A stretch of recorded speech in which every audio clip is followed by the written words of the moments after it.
ஒரு அரசனும் அமைச்சரும் ஒரு நாள் ரொம்ப சாவகாசமாக பேசிக்கிட்டு இருந்தாங்களாம். அரசன் அமைச்சரை பார்த்து ஒரு கேள்வி கேட்டிருக்கார். ஏங்க அமைச்சரே, ஆசை இல்லாத ஒரு மனுஷனால் இருக்க முடியுமா அப்படின்னு. ஏன் முடியாது, துறவி அப்படிங்கிறவங்கெல்லாம் அப்படிப்பட்டவங்க தானே அப்படின்னாராம் அமைச்சர். அவங்கெல்லாம் உண்மையிலேயே ஆசையை விட்டவங்க தானா அப்படின்னு கேட்டாராம் ராஜா. அப்படி தான் இருக்கணும் அப்படின்னாராம் அமைச்சர். அப்படின்னா ஆசையே இல்லாத ஒரு உண்மையான துறவியை நான் பார்க்கணுமேன்னார். அது என்ன பிரமாதம், அதுக்கு நான் ஏற்பாடு பண்ணுறேன் அப்படின்னு விட்டார் இவர். சொல்லிவிட்டு உடனே புறப்பட்டு போனார். அங்கங்கே தேடினார். அப்புறம் தான் அவருக்கு புரிஞ்சுது உண்மை துறவியை கண்டுபிடிக்கிறது எவ்வளவு கஷ்டமான காரியம்னு. இருந்தாலும் ராஜா கிட்ட சொல்லியாச்சே, உண்மை துறவியை காட்டுறேன்னு. இப்போ என்ன பண்ணுறது? ராஜா கிட்ட சொன்னபடி நடக்கலைன்னா அவருக்கு கோபம் வந்துடும். அமைச்சர் ஒரு யோசனை பண்ணார். அவருக்கு ஒரு வழி தெரிஞ்சுது. அதுதான் சரின்னு முடிவு பண்ணார். அதாவது அந்த ஊரில் அவருக்கு தெரிஞ்ச நாடக நடிகர் ஒருத்தர் இருக்கிறார், நல்லா நடிப்பார்.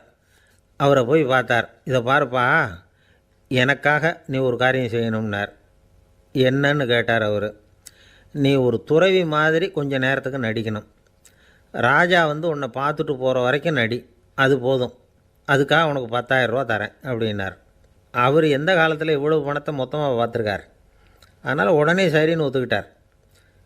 அமைச்சர் அரண்மனைக்கு திரும்பி வந்தார். என்ன அமைச்சரே, இன்னுமா ஒரு உண்மையான துறவி கிடைக்கலன்னார். உண்மையான துறவி ஒருத்தரை இப்போ தான் கொஞ்ச நேரத்துக்கு முன்னாடி பார்த்து பேசிவிட்டு வர்றேன். அவர் நம்ம ஊருக்கு வெளியில் குளத்தங்கரையில் உள்ள ஒரு ஆலமரத்துக்கு அடியில் உட்காந்துருக்கிறார் அப்படின்னார் இவர். அப்படின்னா உடனே புறப்படுங்க அப்படின்னார் ராஜா. பரிவாரங்களோடு புறப்பட்டார். அங்கே அந்த மரத்தடியில் அந்த ஆள் வேஷம் போட்டுக்கிட்டு துறவி மாதிரி உட்காந்துருக்கிறான். ராஜா நேராக போனார். அந்த துறவி காலில் பொத்துன்னு விழுந்து வணங்கினார். உடனே ராணியும் அவர் காலில் விழுந்தாங்க. அடுத்தபடியாக அமைச்சர் விழுந்தார். அவருக்கு தெரியும் இது நம்ம ஆள் தான்னு. இருந்தாலும் என்ன பண்ணுறது, நேரம். அப்புறம் பரிவாரங்கள்லாம் துறவி காலில் விழுந்து ஆசீர்வாதம் வாங்கிட்டாங்க. ராஜா அப்புறமா தங்கத்தட்டில் பொன்னையும் பொருளையும் வச்சு அந்த துறவிக்கிட்ட ரொம்ப பணிவாக நீட்டுறார். தாங்கள் தயவு பண்ணி இதை ஏற்றுக்கணும் அப்படின்னு வேண்டிக்கிட்டார். அந்த துறவி பற்று இல்லாமல் அதை பார்த்தார். எல்லாத்தையும் திறந்துவிட்ட எனக்கு இதெல்லாம் எதுக்காக அப்படின்னு சொல்லி அதை மறுத்துட்டாராம். ஆஹா, உண்மையான துறவியை பார்த்துட்டோம் அப்படிங்கிற ஆனந்தம் அரசருக்கு. ரொம்ப நிம்மதியாக திருப்தியாக திரும்பி வந்தார் அரண்மனைக்கு. அதுக்கப்புறம் அமைச்சர் யாருக்கும் தெரியாமல் அந்த துறவிகிட்ட ஓடினார். சொன்ன பிரகாரம் பணத்தை நீட்டினார். இந்தப்பா, நான் உங்ககிட்ட சொன்னபடி 10,000 ரூபா பணம் எடுத்துக்கோ அப்படின்னார். அந்த ஆள் ராஜா கிட்ட சொன்னது மாதிரியே எல்லாத்தையும் திறந்துவிட்ட எனக்கு இதெல்லாம் எதுக்காக வேணாம் அப்படின்னு விட்டாராம். நடித்த வரைக்கும் போதும்ப்பா, இனிமேல் இந்த நாடக வசனம்லாம் வேணாம், வேஷத்தை கலைச்சிரு, பணத்தை வாங்கிக்கோன்னார். இல்லைங்க, இது வேஷம் இல்லை, இது வசனமும் இல்லை, இது உண்மை. கொஞ்ச நேரம் துறவி மாதிரி நடித்ததுக்கே இந்த தேசத்து ராஜா, ராணி, அமைச்சர், பரிவாரங்கள் எல்லாம் என் காலில் விழுந்து வணங்குறாங்க. அப்படின்னா உண்மையான துறவியாக இருக்கிறது எவ்வளவு பெருமையான விஷயம். நான் உண்மையான துறவியாக ஆக போகிறேன், அப்படி முடிவும் பண்ணிட்டேன் அப்படின்னார் அந்த நடிகர். வேஷம் கூட எப்படிப்பட்ட விளைவுகளை உண்டு பண்ணுது பார்த்தீங்களா. நம்மால் ஒருத்தன் ரொம்ப வசதியாக தான் இருந்தான். ஒரு நாள் அவன் சொத்து பூரா திருட்டு போட்டுது. அதுக்கப்புறம் இவன் துறவி மாதிரி ஆகிட்டான். ஊர் ஊராக சுற்றினான். ஒரு குருநாதரை தேடி கண்டுபிடிச்சான். அவர்கிட்ட சீடனாக சேர்ந்துக்கிட்டான். அவனை பார்த்து ஒருத்தர் கேட்டார், நீ உண்மையான சீடன் தானான்னு. இல்லைங்க, சீடன் மாதிரி நடிச்சுக்கிட்டு இருக்கிறேன் அப்படின்னா. அது குரு துரோகம் இல்லையா அப்படின்னு கேட்டார் அவர். இல்லைங்க, நான் பண்ணது குரு துரோகம் இல்லை, என் குரு பண்ணது தான் துரோகம். என்னுடைய பணத்தை கொள்ளையடித்தது இவர் தான். அதை எங்கே வச்சுருக்காருன்னு கண்டுபிடிக்கிறதுக்காக தான் இவர்கிட்ட சீடனாக சேர்ந்துருக்கிறேன் அப்படின்னா. ஒரு ஆள் இருந்தான், நிறைய பணம் சம்பாதிச்சான். ஆனால் செலவு பண்ண மனசு வரல, கருமி. அவன் என்ன பண்ணால், சேர்த்த பணம் பூராவையும் ஒரு மரத்தடியில் புதைச்சி வச்சுருந்தான். வாரத்துக்கு ஒரு தடவை அந்த மரத்தடிக்கு வருவான். புதைச்ச இடத்த ஆவலோடு பார்த்துக்கிட்டு இருப்பான். அதுக்கப்புறம் போயிடுவான். அவ்வளவுதான். ஒரு நாள் ஒரு திருடன் வந்தான். இவன் புதைச்சி வச்சுருந்ததெல்லாம் எடுத்துகிட்டு போட்டான். இது தெரிஞ்சு போச்சு. அந்த கருமி புலம்ப ஆரம்பிச்சிட்டான். இவன் புலம்பலை கேட்டதும் அக்கம் பக்கத்தில் இருந்தவங்கெல்லாம் ஓடி வந்தாங்க. என்ன விஷயம்னு விசாரித்தாங்க. இவன் சொன்னான். ஒரு பெரியவர் கேட்டார், ஏன்ப்பா வாரம் இந்த இடத்த பார்க்குறதாக சொன்னியே, எப்போவாவது இதில் இருக்கிற பணத்தை எடுத்து செலவு பண்ணியிருக்கியா அப்படின்னு கேட்டார். நான் அப்பப்போ அதை பார்க்குறது தான் வழக்கம், அதை தொட்டதே இல்லைன்னு அவன். சரி, அப்படின்னா இப்போவும் நீ அதே மாதிரி வாரம் ஒரு தடவை இந்த இடத்த பார்த்துட்டு போகலாமே அப்படின்னாராம் அந்த பெரியவர். அதுவும் சரிதானே. எவ்வளவு காலமானாலும் அவன் அந்த பணத்தை எடுத்து செலவு பண்ண போகிறதில்ல. அப்படி இருக்கிறப்ப உள்ளே பணம் இருந்தாலும் ஒன்று தான், இல்லாமல் போனாலும் ஒன்று தான். இதிலேருந்து என்ன புரியுதுன்னா, ஒருத்தர்கிட்ட இருக்கிற பணத்தை கொண்டு அவர் பணக்காரரா ஏழையா அப்படின்னு முடிவு செய்கிறது சரியில்லை. அந்த செல்வத்தை அனுபவிக்கிற திறன், பயன்படுத்துகிற திறன், அதை வச்சு தான் அவர் ஏழையா பணக்காரரா அப்படிங்கிறத நிர்ணயம் பண்ணணும். அதுதான் சரி. செலவு பண்ண தெரியாதவன் சேகரம் பண்ணிகிட்டே இருக்கிறதுனால என்ன பிரயோஜனம்? தலைமுடியே இல்லாதவன் தாராளமாக சீப்புகளை வாங்கி சேகரம் பண்ணுறது மாதிரி தானே இது. சில சமயம் செலவு பண்ண நாம் தயாராக இருந்தால் கூட அந்த செல்வம் நமக்கு பயன்படுறதில்ல. அரேபியாவில் ஒரு நகை வியாபாரி விலை உயர்ந்த முத்துக்களை எல்லாம் அவர் வச்சு வியாபாரம் பண்ணிகிட்டு இருந்தார். அவர் ஒரு சமயம் ஒரு பாலைவனம் வழியாக போயிட்டுருக்கிறார் ஒட்டகத்தில். அப்போது திடீர்னு கடுமையான புயல் வீச ஆரம்பிச்சுட்டுது. திசை தவறி இவர் எங்கேயோ வந்துட்டார். கூட வந்தவங்களையும் காணலை, எங்கே போனாங்களோ தெரியல. இவர் ரொம்ப பயந்து போய் அங்கே எங்கேயுமா அலைஞ்சு திரியிறார். வழியே தெரியல. பசி கடுமையாயிட்டுது. ஒட்டகத்து முதுகில் ஒரு மூட்டை இருந்தது. அதை பிரித்து பார்த்தார். உள்ளே ஏதாவது இருக்கான்னு தேடி பார்க்குறார். அது வரைக்கும் கண்ணில் தட்டுப்படாத அபூர்வமான ஒரு பை கண்ணில் பட்டுது. ஆஹா, அதில் ஏதாவது சாப்பிட்றதுக்கு இருக்கும் அப்படின்னு நினச்சி ஆவலாக அதை பிரித்து பார்க்குறார். அந்த பையில் விலை உயர்ந்த முத்துக்கள் நிறைய இருந்துதான். அப்போ தான் அவர் நினச்சாராம், விலை உயர்ந்த முத்துக்கள் கூட சாப்பிட்றதுக்கு உணவாக முடியாது அப்படிங்கிறத புரிஞ்சுக்கிட்டாராம். எந்த நேரத்தில் எது நமக்கு தேவையோ அது நமக்கு தாராளமாக கிடைக்கணும். அப்படி அது கிடைக்கிறதுக்கு நம்மக்கிட்ட இருக்கிற செல்வம் பயன்படணும். அது நமக்கும் பயன்படலாம், நம்ம மூலமாக அடுத்தவங்களுக்கும் பயன்படலாம். அதுதான் செல்வத்தின் பயன். ஒரு மரத்தடியில் ஒருத்தன் உட்காந்து அழுதுகிட்டு இருந்தான். அந்த பக்கமாக வந்த இன்னொருத்தன் ஏப்பா அழுதுகிட்டு இருக்கிறேன்னு கேட்டான். இந்த இடத்துல தான் பூமிக்கு அடியில் பணம் இருக்குது, புதைச்ச இடம் தெரியல, அதான் அழறேன் அப்படின்னா. நல்லா ஞாபகப்படுத்தி பாரு, எந்த இடத்துல புதைச்ச அப்படின்னு கேட்டான் இவன். அது எப்படி எனக்கு தெரியும், புதைச்சி வச்சிருக்கிறவன் நான் இல்லையே, எங்கள் எதிர்த்த வீட்டுக்காரன் அப்படின்னானா இவன். அந்த ஆள் என்னை கண்ணாப்புண்ணான்னு திட்டிவிட்டான் சார், அதை நினச்சா எனக்கு ரொம்ப வருத்தமாக இருக்குது அப்படின்னு சொல்லி கவலைப்பட்டார் ஒருத்தர். இதில் கவலைப்படுறதுக்கு என்ன இருக்குது அப்படின்னார் ஒரு பெரியவர். அவர் ஒரு மகான். என்ன சார் இப்படி சொல்கிறீங்க, ஒருத்தர் நம்ம பார்த்து திட்டுனா வருத்தமாக இருக்காதா அப்படின்னார். அது எப்படி வருத்தமாக இருக்கும், திட்டுறதுங்கிறது என்ன, அது வெறும் சத்தம் தானே அப்படின்னார் அந்த பெரியவர். நம்ம ஆளுக்கு தலையை பிச்சுக்கலாம் போல் இருந்தது. இருக்காது அப்படின்னா நமக்கே அப்படி தானே தோணுது. அந்த பெரியவர் சொல்கிறது ரொம்ப பெரிய விஷயம். அதை நாம் புரிஞ்சிக்க முயற்சி பண்ணலாம்னா நடைமுறை வாழ்க்கைக்கு அது ஒத்து வர்றது மாதிரி தெரிய மாட்டேங்குது. இருந்தாலும் அந்த பெரியவர் அதுக்கு என்ன தான் விளக்கம் கொடுக்குறாருன்னு பார்ப்போமே. ஒரு ரயில் போயிட்டுருக்கு, அதில் ஒரு சாது போயிட்டுருக்கார். அந்த ரயில் அவர் ஹரித்வாரம் போயிட்டுருக்கார். அவர் ரயிலில் ஏகப்பட்ட கூட்டம். நம்ம ஊர் ரயில் கேட்க வேணும், டிக்கெட் வாங்கிட்டு கொஞ்சம் பேர், வாங்காத கொஞ்சம் பேர். அது என்னத்துக்கு அனாவசியமாக டிக்கெட் அப்படிங்கிற நினப்பில் பாதி பேர். இந்த கூட்டத்துக்கு மத்தியில் அந்த சாதுவும் போயிட்டுருக்கிறார். உட்கார்றதுக்காக இருந்த இடத்துல ஒரு ஆள் படுத்துருக்கிறான். கொஞ்சம் முரட்டு ஆசாமி. அவன் கால் பக்கத்தில் கொஞ்சோண்டு இடம் பாக்கி இருந்தது. அந்த இடத்துல இந்த சாது உட்காந்துருந்தார். மெதுவாக உட்காந்துக்கிட்டார் போய். ஆனால் அந்த ஆள் ராத்திரி பூரா இவரை காலால் உதச்சிக்கிட்டே இருக்கிறான். அது இவருக்கு ரொம்ப அவமானமாக பட்டுது. அதனால் துக்கம் ஏற்பட்டுது. இருந்தாலும் அதை ஒரு மாதிரியாக சகிச்சுக்கிட்டே இவர் வந்து சேர்ந்தார். பொழுது விடிஞ்சது. அந்த சாது ஹரித்வார் வந்து சேர்ந்தார். அங்கே ஒரு பெரிய ஞானியை சந்தித்தார். ராத்திரி ரயிலில் அந்த ஆள் உதைச்சதையும் அதனால் தனக்கு ஏற்பட்ட துக்கத்தையும் இந்த சாது அந்த ஞானிகிட்ட சொன்னார். சொல்லிவிட்டு, ஏன் சுவாமி, எனக்கு துக்கம் ஏற்பட்டதே அது தப்பா அப்படின்னு கேட்டார். தவறு தான்னார் அந்த ஞானி. உனக்கு இன்னமும் தேக அபிமானம் போகலைங்கிறது தான் அது காட்டுது.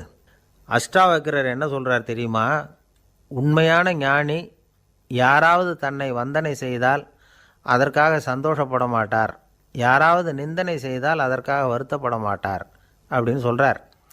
நிந்தனைங்கிறது ஒரு ஒலி தான். தேகாபிமானம் இருக்கிற வரைக்கும் இந்த ஒலி நம்மளை வேதனைப்படுத்தும். நான் தேகம் இல்லை, ஆத்மா அப்படிங்கிற நினைவு இருந்தால் இந்த ஒலி நம்மளை பாதிக்காது. மனு என்ன சொல்கிறார் தெரியுமா, ஒரு சாதகன் பாராட்டுதலை விஷம்னு நினச்சி பயப்படணும், அவமானத்தை அமிர்தம்னு நினச்சி சந்தோஷப்படணுங்கிறார். அவமானப்பட்டால் கவலைப்படாமல் எப்படி இருக்க முடியும் அப்படின்னு தான் நமக்கு தோணும். அதனால தான் நம்மளில் யாரும் இதுக்கு உதாரணமாக யாரையும் காட்ட முடியல. புத்தரையும் கபீரையும் உதாரணமாக காட்டுறாங்க. அவங்களுக்கெல்லாம் அவமானம் ஏற்பட்டப்போ கவலையே படலையாம். புத்தரை அவமானப்படுத்தணுங்கிறதுக்காக கௌசாம்பி ராணி ஒரு இளம் பெண்ணை கொலை பண்ணி சடலத்தை புத்தர் குடிசைக்கு முன்னாடி போட சொன்னார். போட்டாங்க. புத்தர் தான் அந்த பொண்ணை கெடுத்து கொலை பண்ணிவிட்டார்னு எல்லாரும் நினச்சாங்க. ஆனால் புத்தர் இதை பற்றி கவலையே படலை. அப்புறமா உண்மை தெரிஞ்சதும் புத்தர் புகழ் இன்னும் அதிகமாயிட்டுது. ஒரு பெரிய சபையில் ஒரு மோசமான பொண்ணு நுழைஞ்சி தனக்கும் கபீருக்கும் சம்பந்தம் உண்டுன்னு சொன்னான். கபீர் கவலைப்படலை. அவங்க மாதிரியெல்லாம் நாமளும் இருக்க கற்றுக்கணும். நிந்தனை, அபகீர்த்தி, அவமானம் எல்லாம் ஆண்டவன் கொடுக்குற பிரசாதம்னு நினைக்கணும் அப்படின்னு சொல்கிறார் அந்த ஞானி. இதை கேட்ட இந்த காலத்து ஆசாமி ஒருத்தர், நான் கூட அப்படி தான் சார், யாராவது அவமானப்படுத்தினா கவலைப்பட மாட்டேன். நேற்று கூட ஒருத்தர் என்ன பலார்னு அரைஞ்சுட்டார், நான் கொஞ்சம் கூட கவலைப்படலை, பேசாமல் வந்துட்டேன்னார். ஏன் அப்படி வந்துட்டீங்க அப்படின்னேன். அவர் அரைஞ்சதுலேயும் ஒரு அர்த்தம் இருந்தது, அதனால தான் அப்படி வந்துட்டேன்னார். ஏன் அரைஞ்சாருன்னு கேட்டேன். 10 வருஷத்துக்கு முன்னாடி 15 ரூபா அவர்கிட்ட கடன் வாங்கினேன், அதை கேட்டு கேட்டு பார்த்துட்டு கடைசியாக தான் அரைஞ்சார் அப்படின்னார். ஆண்டவனுடைய பிரசாதம் இவருக்கு அடிக்கடி கிடைக்கும் போல இருக்கு. ஒரு பல்கலைக்கழகம், அங்கே ஒரு இலக்கிய பேராசிரியர், அவர் பாடம் நடத்திக்கிட்டு இருந்தார். ராபர்ட் ப்ரௌனிங் எழுதிய கவிதைகளை பற்றி சொல்லிகிட்டு இருக்கிறார். மாணவர்களும் ரொம்ப அக்கறையாக அதை கேட்டுக்கிட்டு இருக்கிறாங்க. ஒரு குறிப்பிட்ட கவிதையை பற்றி சொல்லும் பொழுது அந்த பேராசிரியருக்கே ஒரு சந்தேகம். அதாவது அந்த கவிதையின் சரியான அர்த்தம் என்னங்கிறதுல சந்தேகம். பேராசிரியர் யோசனை பண்ணார். அந்த கவிதையை முழுசாக புரிஞ்சிக்க முடியல. அதனால் மாணவர்களை பார்த்து சொன்னார், மாணவர்களே, ஒரு நாள் பொறுத்துக்குங்க. இந்த கவிதையை எழுதின கவிஞர் எங்கள் வீட்டுக்கு பக்கத்தில் தான் இருக்கிறார். இன்றைக்கி சாயந்தரம் நான் அவரை நேரிலேயே போய் பார்க்குறேன். பார்த்து இதுக்கு என்னங்க அர்த்தம்னு கேட்டுக்கிட்டு வந்துவிடுறேன். அதுக்கப்புறம் உங்ககிட்ட சொல்கிறேன் அப்படின்னாராம். அன்றைக்கி சாயந்தரமே அந்த பேராசிரியர் கவிஞரை தேடிக்கிட்டு போயிட்டார். கவிஞர் அவங்க வீட்டில் அவர் பாட்டு உட்காந்துருந்தாராம். இவர் போய் அவர் முன்னாடி உட்காந்தார். அப்புறம் கேட்டார், ஐயா, அந்த கவிதையின் முழு பொருள் என்னன்னு தெரிஞ்சுட்டு போகிறதுக்காக வந்திருக்கிறேன் அப்படின்னாராம். எந்த கவிதை அப்படின்னாராம் அவர். இவர் அந்த கவிதையை சொல்லியிருக்கார். கவிஞர் கொஞ்சம் யோசனை பண்ணிவிட்டு அப்புறம் சொன்னாராம், பேராசிரியரே, நீங்கள் கொஞ்சம் தாமதமாக வந்துட்டீங்கன்னாராம். இவருக்கு ஒன்றும் புரியல. நீங்கள் என்ன சொல்கிறீங்க? நான் தாமதமாக வந்துட்டேன்னா? நீங்கள் தான் உயிரோடு இருக்கிறீங்களே, அப்படி இருக்கும்பொழுது நான் தாமதமாக வந்துட்டேன்னா அது எப்படி அப்படின்னு இவர் குழம்பியிருக்கிறார். இப்போ கவிஞர் சொன்னாராம், ஐயா, நான் உயிரோடு இருக்கிறேன்னா இல்லையாங்கிறது முக்கியம் இல்லை. நான் அந்த கவிதை வரிகளை எழுதினப்போ 2 பேருக்கு அதோட அர்த்தம் தெரிஞ்சிருந்தது. இப்போ ஒரே ஒருத்தருக்கு தான் அதோட அர்த்தம் தெரியும் அப்படின்னாராம். பேராசிரியர் யோசனை பண்ணியிருக்கார். அப்படின்னா அந்த ஒருத்தர் கவிஞர் ராபர்ட் ப்ரௌனிங்கை தவிர வேறு யாராக இருக்க முடியும்? இவர் தான் அப்படிங்கிறத அவர் மனசில் நினச்சிக்கிட்டார். அதனால் சொன்னார், ஐயா, நான் தாமதமாக வரல, அந்த கவிதையின் பொருள் என்ன அது சொல்லுங்கன்னார். பேராசிரியரே, நான் சொல்கிறது உங்களுக்கு புரியலைன்னு நினைக்கிறேன். நான் இந்த வரிகள் எழுதினப்போ 2 பேருக்கு அதோட அர்த்தம் தெரிஞ்சிருந்தது. அந்த 2 பேர் யாருன்னா, ஒருத்தர் ராபர்ட் ப்ரௌனிங், அதாவது நான், இன்னொருத்தர் கடவுள். இப்போ அது கடவுளுக்கு மட்டும்தான் தெரியும். நானே இதை பற்றி பல தடவை யோசனை பண்ணி பார்த்தேன். இது ரொம்ப அழகானது, ஆனாலும் ரொம்ப வழுக்கலானது. அதை பிடிச்சிட்டோம்னு நினச்சிக்கிட்டு இருக்கும் பொழுதே காற்று மாதிரி அது உங்ககிட்ட இருந்து ஓடி போயிடுது. எனக்கு ரொம்பவும் வருத்தமாக தான் இருக்குது. நிச்சயமாக நான் தான் இந்த வரிகளை எழுதியிருக்கிறேன். அதில் அர்த்தம் இருக்குங்கிறது எனக்கு தெரியும், அதை நான் உணர்கிறேன். ஆனால் நீங்கள் என்னை மன்னிக்கணும். எனக்கே கூட அதை என்னால் விளக்க முடியல. அப்படி இருக்கும் பொழுது உங்களுக்கு எப்படி அதை நான் விளக்க முடியும் அப்படின்னாரா அந்த கவிஞர். அனுபவிக்கப்படக்கூடிய எல்லாமே விளக்கப்படக்கூடிய ஒன்றல்ல, விளக்கப்படும் எல்லாமே அனுபவிக்கப்படக்கூடிய ஒன்றல்ல அப்படிங்கிறது ஞானிகளுடைய கருத்து. அதுக்காக தான் அந்த சம்பவம். வாழ்க்கையில் நீங்கள் தொடர்ந்து ஆய்வு செய்து கொண்டே இருக்கக்கூடிய விளக்கங்களை ஒருபோதும் அடைய முடியாத பரிமாணங்கள் இருக்கிறதுனால தான் அது அலுப்பு தட்டாமல் இருக்குது. உங்களால் நிறைய அனுபவிக்க முடியும். இருந்தாலும் நீங்கள் அனுபவித்து அறிந்த விஷயங்கள் கூட வார்த்தைகளால் விளக்கப்பட முடிவதில்லை அப்படிங்கிறது பெரியோர் சிந்தனை. இதெல்லாம் ஒரு பக்கம் இருக்கட்டும். நமக்கு தெரிஞ்ச பேராசிரியர் ஒருத்தர் 1 மணி நேரம் ரொம்ப விவரமாக வகுப்பு எடுத்தார். கடைசியாக சொன்னார், மாணவர்களே, ரொம்பவும் எளிமையாக விளக்கமாக எல்லா விவரமும் சொல்லியிருக்கிறேன். அதனால் இதில் உங்களுக்கு சந்தேகம் வர்றதுக்கு வாய்ப்பே இல்லை. இருந்தாலும் கேட்க வேண்டிய கடமை கேட்குறேன். இது வரைக்கும் நடத்தினதில் யாருக்காவது ஏதாவது சந்தேகம் உண்டா அப்படின்னு கேட்டாராம். எனக்கு ஒரே ஒரு சந்தேகம்தான் சார் அப்படின்னு எழுந்திரிச்சு நிற்கிறான் ஒருத்தன். என்னன்னு கேட்டாராம். இது வரைக்கும் நீங்கள் என்ன பாடம் சார் நடத்துனீங்க அப்படின்னானா அவன். அம்மாக்காரங்களுக்கு அடிக்கடி ஏற்படுற கவலை ஒன்று உண்டு. அதாவது குழந்தை சரியாக சாப்பிட மாட்டேங்குதே அப்படிங்கிற கவலை. இவங்கெல்லாம் ஒரு விஷயத்தை நல்லா புரிஞ்சுக்கணும். குழந்தைகள்ங்கிறவங்க பெரியவங்க மாதிரி இல்லை. அவங்க கடிகாரத்தில் மணியை பார்த்துட்டு சாப்பிட்றதுக்கு உட்கார்ற ரகம் கிடையாது. பசிச்சா சாப்பிடுவாங்க, இல்லைன்னா விளையாடுவாங்க அல்லது தூங்குவாங்க. அது புரியாமல் அவங்கள கட்டாயப்படுத்தி அல்லது மிரட்டி சாப்பிட வைக்கிறது ரொம்ப தப்பு. ஒரு 8 மாத குழந்தைக்கு 3 மணி நேரத்துக்கு ஒரு தடவை பசிக்கும். அந்த நேரம் பார்த்து சாப்பாடு கொடுத்தா அடம் பண்ணாமல் அது பாட்டுக்கு சாப்பிட்ரும். அதே குழந்தைக்கு 1 வயசு ஆகிறப்போ 4 மணி நேரத்துக்கு ஒரு தடவை பசிக்கும். இந்த வயசில் இயற்கையாகவே பசி குறைஞ்சிருக்கும். அது புரியாமல் என் குழந்தை முன்னாடி மாதிரி இப்போ சரியாக சாப்பிட மாட்டேங்கிறான் அப்படின்னு சில பேர் டாக்டர்கிட்ட போய் சொல்லிக்கிட்டு இருப்பாங்க. இன்னொரு விஷயம், ஒரு குழந்தைக்கு வயசு அதிகமாகிற வேகத்துக்கு உடம்பு எடையும் அதிகமாகிக்கிட்டே போகாது. உடம்பு எடை அதிகமாகிற வேகம் குறைஞ்சிக்கிட்டே வரும். 6 மாத குழந்தைக்கு ஒரு வாரத்தில் 150 கிராம் எடை கூடும். ஒரு வயசில் வாரத்துக்கு 71 கிராம் எடை கூடும். இது புரியாமல் அதிகமாக சாப்பாட்டை கொடுத்து குழந்தைய கஷ்டப்படுத்தக்கூடாது. ஏன்னா அளவுக்கு மீறின உணவு அஜீரணத்தை உண்டு பண்ணிவிடும். குழந்தைக்கு ஒரு தட்டில் கொஞ்சமாக ஆகாரத்தை வச்சு கொண்டுகிட்டு போய் கொடுக்கணும். மலை மாதிரி குவிச்சு வச்சா அதை பார்த்ததுமே பசி அடங்கி போயிடும். அடித்து மிரட்டி பயமுறுத்தி குழந்தைய சாப்பிட வைக்கிற பழக்கம் இருக்குது பாருங்கள், அதுக்கு ஃபுட் ஃபோர்ஸிங் அப்படின்னு பேர். இப்படி பண்ணுனா குழந்தைக்கு சாப்பாட்டில் விருப்பம் குறைஞ்சிரும், அதை கண்டாவே வெறுக்க ஆரம்பிச்சிடும். அது மாதிரி உளம் சார்ந்த பசி குறைவு, சைக்கோஜெனிக் அனோரெக்சியா, அது ஏற்படுமா. சாப்பாடுங்கிறதே ஒரு தண்டனை மாதிரி தோணும். குழந்தைகளுக்கு பிடிச்ச மாதிரியான ஆகாரத்தை கொடுக்கணும். சத்து அதிகம் இருக்குங்கிறதுக்காக அதுக்கு பிடிக்காத ஆகாரத்தை கொடுத்து கட்டாயப்படுத்தக்கூடாது. குழந்தைகளுக்கு 2 வயசு ஆகிறப்போ இயற்கையாகவே எதிர்மறை குணம் உண்டாகும். அதாவது அந்த எதிர்மறையாக பேசுகிறது. இது மாதிரி சமயங்களில் நாம் என்ன சொல்கிறோமோ அதுக்கு நேர்மாறாக நடந்துக்கும். ஏட்டிக்கு போட்டி. சாப்பிட சொன்னால் விளையாட போவோம், விளையாட சொன்னால் சாப்பாடு கேட்கும். இதை புரிஞ்சுக்கிட்டு நடந்துக்கணும். குழந்தை சொன்ன பேச்சை கேட்கலேன்னு கோவப்படக்கூடாது. குழந்தை வளர வளர பிடிவாத குணம் வர்றது சகஜம். கேட்டதை வாங்கி கொடுத்தா தான் சாப்பிடுவேன் அப்படின்னு பிடிவாதம் பண்ணும். வாங்கி கொடுத்துடுறது தான் உத்தமம். நீங்களும் அதுக்கிட்ட பிடிவாதம் பண்ணிகிட்டு இருக்கக்கூடாது. ஏன்னா கேட்டது கிடைக்கலையேங்கிற ஏமாற்றம் கூட குழந்தையோட பசியை குறைச்சிரும். கேட்டது கிடைச்சிட்டா பசி அதிகமாகும். கொடுத்ததை மலமலன்னு சாப்பிட்றோம். குழந்தைகளுக்கு கண்ட நேரத்தில் சாப்பிட்றதுக்கு எதையாவது வாங்கி கொடுத்துக்கிட்டு இருந்தால் சாப்பாட்டு நேரத்தில் சாப்பிடாமல் அடம் பண்ண ஆரம்பிச்சிடும். பள்ளிக்கூடம் போகிற பிள்ளைங்க காலை உணவை சரியாக சாப்பிட மாட்டாங்க. அச்சம், அவசரம், பரபரப்பு இதெல்லாம் தான் காரணம். பள்ளிக்கு புறப்படுறதுக்கு ஒரு 3/4 மணி நேரத்துக்கு முன்னாடியே சாப்பாடு போட்டுருங்க, அது சரியாக போடும். படிக்கிற குழந்தைகள் உடல் சோர்வு, மனச்சோர்வு இது காரணமாக கூட சாப்பிட மறுக்கிறது உண்டு. இப்போ உதாரணமாக சாயந்தரம் விளையாடி விட்டு வீட்டுக்கு வந்ததும் சாப்பிட சொன்னால் வேணாம்பாங்க. இது உடல் சோர்வு. ரொம்ப நேரம் வீட்டு பாடங்களை செஞ்சு முடித்த கையோடு சாப்பிட சொன்னாலும் அவங்களால சரியாக சாப்பிட முடியாது. இது உளச்சோர்வு, அதாவது மனச்சோர்வு. இதை தவிர குழந்தைகளுக்கு உடல்நலக் குறைவு ஏற்பட்டால் கூட சாப்பிட மறுக்கிறது உண்டு. சில மருந்து மாத்திரைகள் கூட பசியை குறைச்சிரும். அதனால் சரியாக தெரிஞ்சுக்கிட்டு குழந்தைகளை சாப்பிட வைக்கணும். அது புரியாமல் கையில் சாப்பாட்டு தட்டை வச்சுக்கிட்டு குழந்தைகளை விரட்டிக்கிட்டு அலையக்கூடாது. ஒரு சின்ன பையன் சொன்னான், எங்கள் அம்மா சாப்பாடு போடுறது தெரிஞ்சால் நான் உடனே வீட்டை விட்டு வெளியில் ஓடி போடுவேன் அப்படின்னா. ஏன் அப்படி பண்ணுறேன்னு கேட்டோம். எங்கள் அப்பா கூட அது மாதிரி தான் சார் பண்ணுவார் அப்படிங்கிறான். பந்திக்கு முந்தர ஆசாமிகள் நம்மளில் பல பேர் உண்டு. அப்படி முந்தறதுக்கு கூட முயற்சி பண்ணுறவங்க நிறைய பேர் இருக்கிறாங்க. இதில் என்ன ஒரு விஷயம்னா, பந்திக்கு முந்தறது கூட தப்பு இல்லை. ஆனால் அப்படி ஒரு விருந்தில் ஆளாக போய் உட்காந்து சாப்பிட்டா கூட வெளியில் வர்றப்ப என்ன பெரிய விருந்து வச்சுட்டான், சாம்பாரில் உப்பு இல்லை, ரசத்தில் காரம் இல்லை அப்படின்னு குறை சொல்லிகிட்டே வர்றது இருக்குது பாருங்கள். அது சரியில்லை, நாகரிகமும் இல்லை. கல்யாண பத்திரிகையில் என்ன போட்டிருக்குது, என் பொண்ணுக்கும் இன்னார் பையனுக்கும் கல்யாணம், எல்லாரும் குடும்பத்தோடு வந்திருந்து மணமக்களை ஆசீர்வதிக்கணும், இப்படி தானே போட்டிருக்கோம்.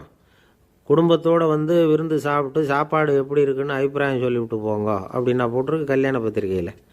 ஒருத்தர் வீட்டு விசேஷத்துக்கு போயிருக்கோம்னா எவ்வளவோ அசௌகரியங்கள் நமக்கு ஏற்படலாம். ஏராளமான கூட்டம் வந்திருக்கும். எல்லாரையும் அவங்க தனித்தனியாக கவனிச்சிக்கிட்டு இருக்க முடியாது. நாம் தான் அனுசரித்து நடந்துக்கணும். நாமளாக போய் வாழ்த்த வேண்டியவங்களை வாழ்த்தி விட்டு சேரணும். அதை விட்டுட்டு பத்திரிக்கை கொடுத்தானேன்னு போனேன், கவனிப்பே சரியில்லை அப்படின்னு புலம்பிக்கிட்டு இருக்கக்கூடாது. ஒரு விருந்துக்கு போனால் அங்கே எப்படி நடந்துக்கணும் அப்படிங்கிறத பற்றி கூட அனுபவசாலிகள் சில விவரங்கள்லாம் சொல்லியிருக்கிறாங்க. இந்த காலத்தில் கல்யாணம், பிறந்த நாள், அது இதுன்னு நிறைய விருந்துகள் நடக்குது. அதெல்லாம் எதுக்காக? மனித உறவுகளை வளர்த்துக்கிறதுக்காக தான், வேறு எதுக்கு?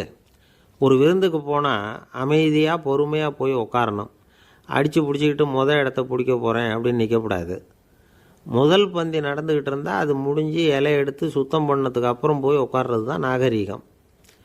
இலை எடுக்கிறதுக்கு முன்னாடி அங்கே போய் உட்காந்தா நல்லா இருக்காது. நீங்கள் சாப்பிட்டுட்டு உட்காந்துருக்கீங்களா, சாப்பிட்றதுக்கு உட்காந்துருக்கீங்களா, பார்க்குறவங்களுக்கு சந்தேகம் வந்துடும். அதே மாதிரி இலையில் எல்லா ஐட்டமும் பரிமாறினதுக்கு அப்புறம் சாப்பிட ஆரம்பிக்கணும். ஒவ்வொரு ஐட்டமாக வைக்க வைக்க நாம் பாட்டுக்கு எடுத்து உள்ளே தள்ளிகிட்டே இருந்தோம்னா எதை வச்சோம் எதை வைக்கலன்னு பரிமாறினவரே குழம்பி போயிடுவார். ஏன்னா எப்போ பார்த்தாலும் இலை காலியாகவே இருக்கும். சாப்பிட்றப்போ உங்கள் சாப்பாட்டையே நீங்கள் கவனிக்கணும். அடுத்தவங்க இலையில் என்ன இருக்குது, பக்கத்தில் இருக்கிறவர் எதை அதிகமாக சாப்பிட்றார், இதெல்லாம் நமக்கு என்னத்துக்கு? எல்லாரும் சாப்பிட்டு முடிக்கிற வரைக்கும் பொறுமையாக இருக்கிறது தான் நல்லது. நீங்கள் மட்டும் திடீர்னு பாதியில் எழுந்திரிச்சு பக்கத்தில் இருக்கிறவங்களுக்கு சங்கடமாக இருக்குமேங்கிறதெல்லாம் யோசிக்காமல் நீங்கள் பாட்டு எழுந்திரிச்சு போகக்கூடாது. பக்கத்தில் உள்ளவங்க உங்களை எழுந்திரிக்க சொன்னால் எழுந்திரிச்சு போகலாம். விருந்துகளில் சாப்பாட்டை வீணாக்கிறதே ஒரு நாகரிகமாக போட்டுது இந்த காலத்தில். சாப்பாட்டுக்கே கஷ்டப்பட்டுக்கிட்டு பல பேர் இந்த உலகத்தில் இருக்கிறப்போ சாப்பாட்டை வீணாக்கிறது எவ்வளோ பெரிய மோசங்கிறத நினச்சி பார்க்கணும். வேணுங்கிற அளவுக்கு கேட்டு வாங்கி சாப்பிட்றது தான் முறை. விருந்தில் இந்த பஃபே அப்படின்னு சொல்லி ஒரு முறை சொல்கிறாங்கல்ல, அதாவது உணவு வகைகளையெல்லாம் பொதுவாக ஒரு இடத்துல வச்சுடுறது, நமக்கு தேவையானதை நாமே எடுத்து ஒரு தட்டில் போட்டுக்கிட்டு சாப்பிட வேண்டியது. இதில் கூட சில பேர் தேவைக்கு அதிகமாக எடுத்து போட்டுக்கிட்டு வீணாக்குறாங்க. சில சமயம் கடைசியாக சாப்பிட போகிறவங்களுக்கு எல்லா ஐட்டமும் கிடைக்காம போகலாம். அதை போய் பெருசு பண்ணிகிட்டு இருக்கக்கூடாது. என்ன சார் இந்த அளவுக்கு கூடவா நாகரிகம் தெரியாமல் இருக்கிறோம், இதை போய் பெருசாக சொல்ல வந்துட்டீங்களே அப்படின்னு நினைக்கலாம். ஒருத்தர் 2 பேருக்கு இந்த விவரம் தேவைப்படலாம். அவங்க காதலையும் இது விழட்டுமேங்கிறதுக்காக தான் இது. ஒரு பெரிய கல்யாண விருந்து நடந்துக்கிட்டு இருந்தது. விருந்து மண்டபத்து வாசலில் ஒருத்தர் நின்றுக்கிட்டு வர்றவங்களையெல்லாம் ரொம்ப மரியாதையாக வணங்கி உள்ளே அனுப்பி வச்சுக்கிட்டு இருந்தார். எப்படி தெரியுமா? வர்றவங்க கையெல்லாம் பிடிச்சி முத்தம் கொடுத்து அதுக்கப்புறம் உள்ளே அனுப்பி வச்சுக்கிட்டு இருந்தாராம். கூட்டம்லாம் முடிஞ்சதுக்கப்புறம் அவர்கிட்ட போய் கேட்டிருக்கிறாங்க, சார் நானும் எவ்வளவோ விருந்துகளுக்கு போயிருக்கிறேன், இருந்தாலும் இவ்வளவு மரியாதையாக வர்றவங்க கைக்கெல்லாம் முத்தம் கொடுத்து வரவேற்கிறத இங்கே தான் பார்க்குறேன் அப்படின்னு சொன்னாங்க. அதுக்கு அவர் சொன்னார், அட போங்க சார், நான் முத்தம் கொடுக்கல, முந்தின பந்திக்கு சாப்பிட்டவங்களே அடுத்த பந்திக்கும் வர்றாங்களான்னு மோந்து பார்த்து அனுப்பி வச்சுக்கிட்டு இருந்தேன் அப்படின்னார். ஒருத்தர் மனசில் நிம்மதி இல்லாமல் உட்காந்துருந்தார். என்ன சார் விஷயம் அப்படின்னு விசாரித்தேன். அகலக்கால் வச்சுட்டேன், அதுதான் அவதிப்படுறேன்னார். விவரமாக சொல்லுங்கன்னு. வீடு கட்டணும்னு ஆரம்பித்தேன், வேலை பாதியிலேயே நிற்கிது, கையில் பணம் இல்லை அப்படின்னார். இது மாதிரி ஆசாமிகள் பல பேரை நீங்கள் பார்த்துருக்கலாம். இவங்கெல்லாம் சுலபமாக மன அழுத்தத்துக்கு ஆளாயிடுறாங்க. மன உளைச்சல், அதாவது ஸ்ட்ரெஸ் அப்படின்னு சொல்கிறோமே, அதுக்கு அடிப்படையான சில காரணங்கள் உண்டு. அதாவது மிகையாக திட்டமிடுதல் அப்படிங்கிறதும் ஒரு முக்கியமான காரணம். நடைமுறை சாத்தியம் என்னங்கிறத மனசில் வச்சுக்கிட்டு எந்த திட்டத்தையும் தீட்டணும், அப்போ தான் அது சரியாக வரும். 2வது காரணம் என்ன தெரியுமா? ஒரே நேரத்தில் பல்வேறு செயல்களில் ஈடுபடுறது. தொலைபேசியில் பேசிக்கிட்டே கையில் இருக்கிற கடிதத்தை படிச்சுக்கிட்டே எதிரில் உட்காந்துக்கிட்டு இருக்கிறவருக்கும் அப்பப்போ பதில் சொல்லிக்கிட்டு மனசில் பல்வேறு சிந்தனைகளை அப்படியே ஓட விட்டுக்கிட்டு இருக்கிறது, இதுவும் மன அழுத்தத்தை உண்டாக்குது. 3வது காரணம், எதிலேயும் வெற்றி மட்டும் எதிர்பார்க்குற ஒருதலைப்பட்சமான ஆர்வம். நாம் தொட்டதெல்லாம் வெற்றியாகவே முடியணும் அப்படின்னு எதிர்பார்க்குறவங்க ஏதாவது ஒன்றில் தோல்வியை கண்டால் தோண்டு போயிடுறாங்க. எப்படியும் முடியலாம்ங்கிற எண்ணம் ஏற்கனவே நமக்குள்ளே இருந்துட்டுதுன்னா அந்த அவஸ்தை வராது. அதனால் அதுவும் நம்ம வளர்த்து கொள்ள வேண்டிய ஒரு குணம். மன உளைச்சல் ஏற்படுறதுக்கு இன்னொரு காரணம், எதையும் வேகமாக செஞ்சுடணும் அப்படிங்கிற துடிப்பு. அந்த துடிப்பே மனசை அழுத்த ஆரம்பிச்சிடும். எந்த ஒரு காரியத்திலையும் தாமதமோ இடையூறோ ஏற்பட்டால் அதை பொறுத்துக்கிற மனப்போக்கம் வேணும். அது இல்லாதவங்க அழுத்தத்துக்கு ஆளாயிடுறாங்க. சில பேர் வேலைன்னு எந்த நேரம் பார்த்தாலும் வேலையே கதின்னு கிடப்பாங்க. பொழுதுபோக்குக்கோ உடற்பயிற்சிக்கோ குடும்பத்தில் உள்ளவங்க அல்லது நண்பர்கள் கூட கலந்துரையாடவோ கொஞ்சம் கூட நேரம் ஒதுக்க மாட்டாங்க. இந்த சுபாவம் மன அழுத்தத்தை உண்டு பண்ணும். இதையெல்லாம் புரிஞ்சுக்கிட்டு அதிலிருந்து விடுபடுறது எப்படின்னு யோசிக்கணும். வல்லுநர்கள் இது தொடர்பாக சில யோசனைகளை சொல்லி வச்சுருக்கிறாங்க. அது என்னென்னா, வாழ்க்கைங்கிறது பிரச்சனைகளால் பின்னப்பட்ட ஒன்று, அது எப்போவுமே முடிவடையாத ஒரு தொடர்கதை அப்படிங்கிறத முதல்ல நாம் புரிஞ்சுக்கணும். ஒரே நேரத்தில் ஒரு காரியத்தில் மட்டுமே நாம் கவனம் செலுத்தணும். அடுத்தவங்க காரியத்தில் தலையிடக்கூடாது. எதையும் பேச ஆரம்பிக்கிறதுக்கு முன்னாடி நம்மை நாமே கேட்டுக்க வேண்டிய கேள்வி 2. ஒன்று, நான் சொல்ல போகிறது ரொம்ப முக்கியமானதா? 2வது, நான் சொல்கிறத அவங்க கேட்குறதுக்கு ஆசைப்படுறாங்களா? நான் பேசுகிறதுக்கு அது சரியான நேரம்தானா? இதை யோசித்து பார்த்ததுக்கப்புறம் எதையும் பேச ஆரம்பிக்கணும். முடிஞ்ச அளவுக்கு வளைந்து போகிற சுபாவத்தை வளர்த்துக்கணும். நம்ம நேரம் விலை மதிப்பு இல்லாதது, அதை வீணாக்கக்கூடாது. சிரிக்க தெரியலனாலும் பரவாயில்ல, முகத்தில் கொஞ்சம் புன்முறுவலாவது காட்டணும். இதெல்லாம் ரொம்ப முக்கியம். அடுத்தவங்க ஏதாவது செஞ்சால் உடனே நன்றி சொல்ல மறக்கக்கூடாது. தினமும் கொஞ்சம் நேரத்தை தனிமையில் செலவு பண்ணணும். மன உளைச்சலிருந்து விடுபடுறதுக்கு 3 முக்கிய வழிகள் சொல்கிறாங்க. அதை சுருக்கமாக ரெட் அப்படின்னு சொல்கிறாங்க. RED ஆங்கில எழுத்தில். அந்த முதல் எழுத்து ஆர், அது என்னென்னா ரிலாக்ஸேஷன், அதாவது இடை ஓய்வு. 2வது இ எக்ஸர்சைஸ், உடற்பயிற்சி. 3வது டயட், திட்டமிட்ட உணவு முறை. அதனால் தியானம், மூச்சு பயிற்சி இதெல்லாம் இந்த இடை ஓய்வுக்கு வழிகள். எந்த வேலையையும் தொடர்ந்து செய்யக்கூடாது. எல்லார்கிட்டையும் கலகலப்பாக பழகணும். மாதத்துக்கு ஒரு நாளாவது குடும்பத்தோடு வெளியில் போயிட்டு வரணும். சுலபமான உடற்பயிற்சிகளை செய்யலாம். உடற்பயிற்சிங்கிறது நமக்காக நாம் செய்கிற ஒரு நீண்டகால முதலீடு அப்படின்னு சொல்லுவாங்க. அதாவது லாங் டேர்ம் இன்வெஸ்ட்மெண்ட்டாக. அளவோடு சாப்பிட்ணும், மெதுவாக சாப்பிட்ணும். இதெல்லாம் கொஞ்சம் மனசில் வச்சுக்கிட்டு நடந்துக்கிட்டால் மகிழ்ச்சியாக வாழலாம். சில பேர் சாப்பாட்டு விஷயத்தில் ரொம்ப அக்கறை எடுத்துக்கிறது உண்டு. ஒரு குண்டு ஆசாமி சாப்பிட உக்காந்தார். முதல்ல ஒரு மாத்திரை சாப்பிட்டார். எதுக்குன்னு கேட்டோம். பசி எடுக்கிறதுக்குன்னார். சாப்பிட்டு முடித்தார். பிறகு மறுபடியும் ஒரு மாத்திரை சாப்பிட்டார். இது எதுக்குன்னு கேட்டோம். சாப்பிட்டது ஜீரணமாகறதுக்கு அப்படின்னார். ஒரு ஆஃபீஸில் வேலை பார்க்குற ஒருத்தர் ஏதோ தப்பு பண்ணிவிட்டார். உடனே மேலதிகாரி அவரை கூப்பிட்டு அனுப்புனார். நீ செஞ்சது தப்புன்னார் கோபமாக. இது ஒரு ரகம். சில அதிகாரிகள் இப்படி நீங்கள் செஞ்சது தப்புன்னு சொல்கிறதில்ல, நீங்கள் செஞ்சது சரி அப்படின்னு சொல்கிறதில்ல. எப்படி சொல்லுவாங்கன்னா, நீங்கள் செஞ்சது சரியில்லைன்னு நான் நினைக்கிறேன் அப்படின்னு சொல்லுவாங்களாம். அதாவது சில பேர் நீங்கள் செஞ்சது தப்புங்கிறாங்க, அதையே மாற்றி சொல்கிறாரு இவர், நீங்கள் செஞ்சது சரியில்லைன்னு நினைக்கிறேன். இது ரெண்டும் அர்த்தம் ஒன்று தான், இருந்தாலும் வார்த்தைகள் வித்தியாசம். நிர்வாக திறமை இல்லாத ஒரு அதிகாரி யூ ஆர் ராங் அப்படின்னு சொல்லுவாராம்.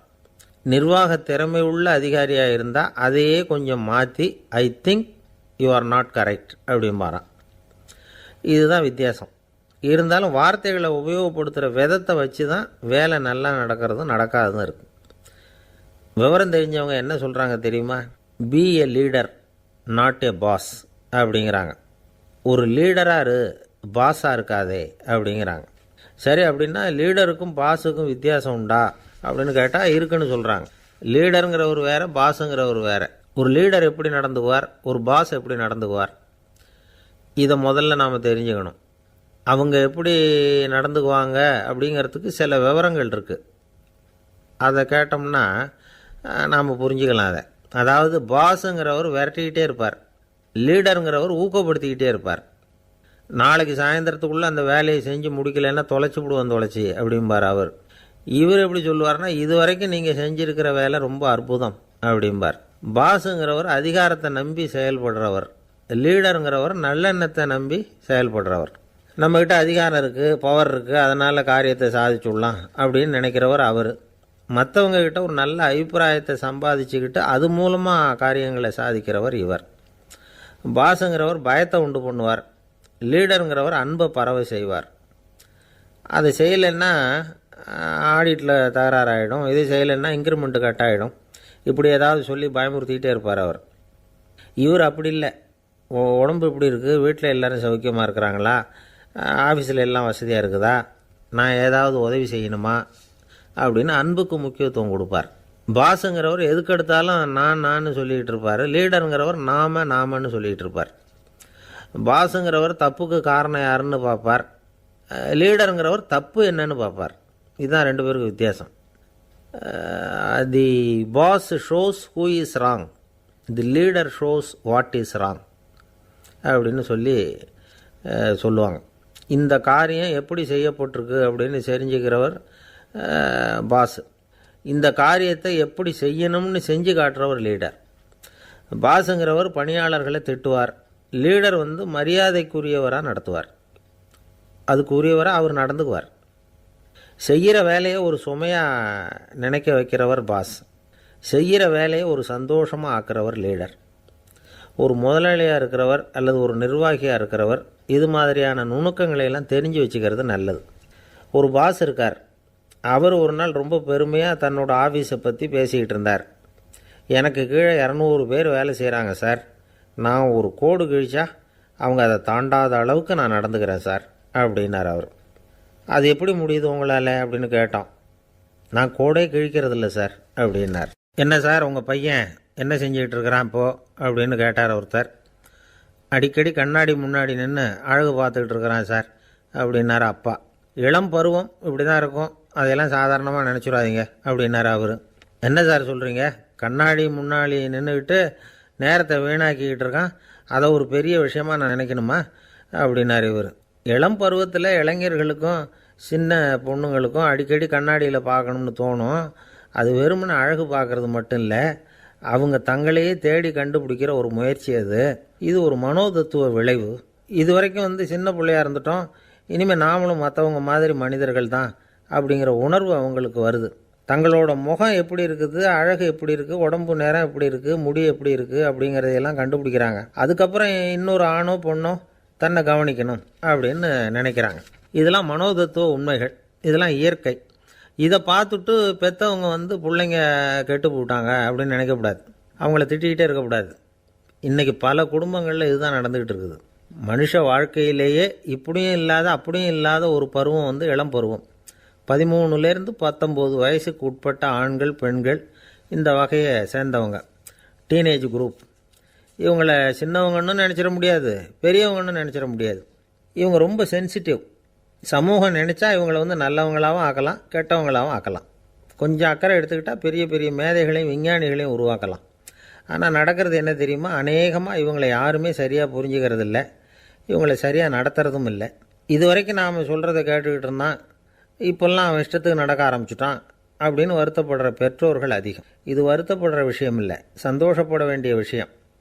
உங்கள் புள்ள வந்து சொந்தமாக யோசிக்க ஆரம்பிக்கிறதும் நடந்துக்க ஆரம்பிக்கிறதும் ஒரு தப்பான விஷயமா? அவன் கடைசி வரைக்கும் உங்கள் பேச்சையே கேட்டுக்கிட்டு இருக்கணுங்கிறது என்ன நியாயம்? இன்றைக்கி இளைஞர்களை வந்து பெரியவங்க தப்பாக புரிஞ்சுக்கிட்டு தவறாக நடத்துறதுனால தான் அவங்களுக்கு வெறுப்பு, எரிச்சல், மனக்கசப்பு எல்லாம் உண்டாகுது. பெற்றவங்க சரியாக மதிக்கிறது இல்லை அப்படிங்கிற ஒரே காரணத்தினாலேயே வீணாக போகிற பிள்ளைங்க இன்றைக்கி அதிகம். சரி, பெற்றவங்களுக்கு இன்றைக்கி என்ன தான் புத்தி சொல்ல வர்றீங்க அப்படின்னு கேட்குறீங்களா? நாம் எதையும் சொல்ல வரல, ஆனால் அது சம்பந்தமான சில நிபுணர்கள் சொல்லியிருக்கிறத உங்கள் காதில் போட்டு வைக்கலாம். அது என்னென்னா, பிள்ளைங்க கிட்ட அன்பு செலுத்துங்க. குழந்தையாக இருந்தப்போ எவ்வளவு பாசமாக இருந்தீங்க, வளர வளர அதை ஏன் குறைச்சிக்கிறீங்க? பெற்றவங்களின் அன்பான வார்த்தைகளுக்கு ஏங்குறவங்க தான் இன்றைய இளைஞர்கள். அவங்க எதை சொன்னாலும் அதை அக்கறையாக காது கொடுத்து கேளுங்க, அலட்சியப்படுத்தாதீங்க. அவங்க விரும்புகிறது உங்கள்கிட்டேருந்து ஒரு மதிப்பு, மரியாதை, அங்கீகாரம், இவ்வளவுதான். அவங்க அவங்களாவே முடிவுகள் எடுக்கட்டும், அதுக்கு நீங்கள் உதவியாக இருங்க, அது போதும். மற்றவங்க முன்னாடி, முக்கியமாக அவங்க நண்பர்கள் முன்னாடி அவங்கள பற்றி மட்டமாக பேசாதீங்க. அவங்கக்கிட்ட பொய் சொல்லக்கூடாது. நீங்கள் சொன்னது பொய்ன்னு தெரிஞ்சு போச்சுன்னா உங்கள் பேரில் அவங்களுக்கு இருக்கிற மதிப்பு போயிடும், நம்பிக்கை போயிடும். அவங்களுக்கு முன்னாடி நீங்கள் சண்டை போடக்கூடாது. உங்கள் பிள்ளைய எப்பவும் இன்னொரு பிள்ளையோட ஒப்பிட்டு பேசுகிற வேலையே வேணாம். கூட பிறந்த மற்றவங்களோட கூட ஒப்பிடக்கூடாது. இப்படி செஞ்சால் அவன் உங்ககிட்டையும் பிரியமாக இருக்க மாட்டான், அவங்ககிட்டையும் பிரியமாக இருக்க மாட்டான். புள்ள எங்கே போகிறான், என்ன பண்ணுறான் அப்படின்லாம் வந்து துப்பறிஞ்சிக்கிட்டு இருக்கக்கூடாது. இளைஞர்கள் வந்து தனிமையை விரும்புகிறவங்க. அவங்கள வந்து பொட்டியில் வச்சு மூடி பாதுகாக்கணும்னு நினைக்கக்கூடாது. அவங்கள எப்படி பாதுகாக்கிறது அப்படிங்கிறது அவங்களுக்கே தெரியும். உங்கள் புள்ள எப்படி நடந்துக்கணும்னு நீங்கள் எதிர்பார்க்குறீங்களோ அது மாதிரி நீங்கள் நடந்து காட்டுங்க, அது போதும். ஒரு வீட்டில் அப்பாவும் அம்மாவும் பேசிக்கிட்டு இருக்கிறாங்க. என்னங்க, நம்ம பொண்ணு பெரியவளாயிட்டா, அடிக்கடி கண்ணாடி முன்னாடி போய் நின்றுக்கிட்டு இருக்கிறா, சீக்கிரமாக ஒரு பையனை பார்த்து கல்யாணத்தை முடிக்காமல் இப்படி மசன்னு கல் மாதிரி உட்காந்துருக்குறீங்களே அப்படின்னு சத்தம் போட்டாங்க அந்த அம்மா. அவசரப்படாத, பார்க்குறதுக்கு கண்ணுக்கு அழகாக லட்சணமாக புத்திசாலியாக ஒரு பையன் கிடைக்க வேணாமா, அதுதான் பார்த்துக்கிட்டு இருக்கிறேன் அப்படின்னார் அப்பா. இதுக்கு அந்த அம்மா சொல்கிறாங்க, எங்கள் அப்பா இப்படியெல்லாம் நினச்சிக்கிட்டு இருந்திருந்தா எனக்கு கல்யாணமே ஆயிருக்காது தெரியுமா அப்படின்னாங்களாம். 1816 வருஷம் செப்டம்பர் மாதம் 11 பிரான்ஸ் தேசத்தில் உள்ள ஒரு மருத்துவமனை. அங்கே ஒரு இளம் டாக்டர் கொஞ்ச நாளைக்கு முன்னாடி தான் அந்த ஆஸ்பத்திரியில் புதுசாக வேலைக்கு சேர்ந்துருக்கிறார். அவர் பேர் ரெனே லெனக். அவர் அன்னைக்கு காலையில் அந்த மருத்துவமனையில் அப்படியே ரவுண்ட்ஸ் வந்துக்கிட்டு இருக்கிறார். வார்டில் ஒரு படுக்கையில் ஒரு இளம்பெண் படுத்திருக்கிறா. அந்த பொண்ணுக்கு இருதய நோயாக இருக்கலாம்ங்கிறது மற்ற டாக்டர்கள் சந்தேகம். அந்த காலத்துல ஒருத்தருடைய இருதய துடிப்பை தெரிஞ்சுக்கணும்னா நோயாளியின் மார்பில் டாக்டர் காதை வச்சு பார்த்து தான் தெரிஞ்சுக்கிறது வழக்கம். ஆனால் இந்த பெண்ணும் இளம்பெண், அந்த டாக்டரும் புதுசாக சேர்ந்துருக்கிறவர். அதனால் பரிசோதனை பண்ண தயங்கினார். கொஞ்ச நேரம் யோசனை பண்ணார். திடீர்னு ஒரு ஞாபகம் வந்தது அவருக்கு. அதாவது அன்றைக்கி விடியற் காலையில் தோட்டத்தில் அப்படி வாக்கிங் போயிட்டு இருந்தப்போ சின்ன பசங்கள்லாம் ஒரு மரக்கட்டையை வச்சு விளையாடிக்கிட்டு இருந்தாங்களாம். அதை இவர் பார்த்துருக்கிறார். அது என்ன விளையாட்டுனா, ஒரு நீளமான மரப்பலகை, அதில் ஒரு முனையில் ஒரு பையன் தன்னுடைய காதை வச்சுக்கிட்டு இருக்கிறான். மறுமுனையில் இன்னொரு பையன் அந்த மரப்பலகையை ஒரு ஆணியால் கீறிக்கிட்டு இருக்கிறான். ஒரு முனையில் ஆணியால் கீறும் பொழுது மறுமுனையில் காதை வச்சிருக்கிற பையனுக்கு அந்த சத்தம் துல்லியமாக கேட்குது. அந்த டாக்டருக்கு காலையில் பார்த்த இந்த விளையாட்டு ஞாபகத்துக்கு வந்துட்டுது. உடனே என்ன பண்ணார் தெரியுமா? ஒரு நீளமான காகிதத்தை எடுத்தார். அதை அப்படியே உருளை மாதிரி உருட்டினார். ஒரு முனையை அந்த நோயாளியின் மார்பில் இடது பக்கம் வச்சார். இன்னொரு முனையில் தன்னுடைய காதை வச்சார். என்ன ஆச்சரியம்! நோயாளியின் மார்பில் நேரடியாக காதை வச்சு கேட்குறத விட துல்லியமாக கேட்டுது இதய துடிப்பு. இதய துடிப்பு மட்டும் இல்லை, மூச்சு இழுத்து விடுறது, திரவ பொருள்களின் அசைவு, எல்லா சத்தமும் தெளிவாக கேட்குது. கிரேக்க மொழியில் ஸ்டெத்தாஸ் அப்படின்னா மார்பு, ஸ்கோப்பின் அப்படின்னா பார்ப்பதுன்னு அர்த்தம். அதனால் டாக்டர் ரெனே லெனக் தான் கண்டுபிடிச்ச கருவிக்கு ஸ்டெத்தஸ்கோப் அப்படின்னு பேர் வச்சார். அவரே முதல் மாடலையும் செஞ்சார். அளவு ரொம்ப பெருசாக இருந்தது, சுலபமாக எடுத்துகிட்டு போகிறது கஷ்டம். அது அவ்வளோ கஷ்டமாக இருந்தது அது. அதனால் அவரே அதை அப்புறம் 2 பிரிவாக தயார் பண்ணார். இது 2 துண்டையும் டாக்டர் தன்னோட கோட்டு பாக்கெட்டில் வச்சுக்கலாம், தேவைப்படுறப்ப எடுத்து ஒன்றா சேர்த்துக்கலாம். இப்படி தான் அவர் ஆரம்பத்தில் பண்ணார்.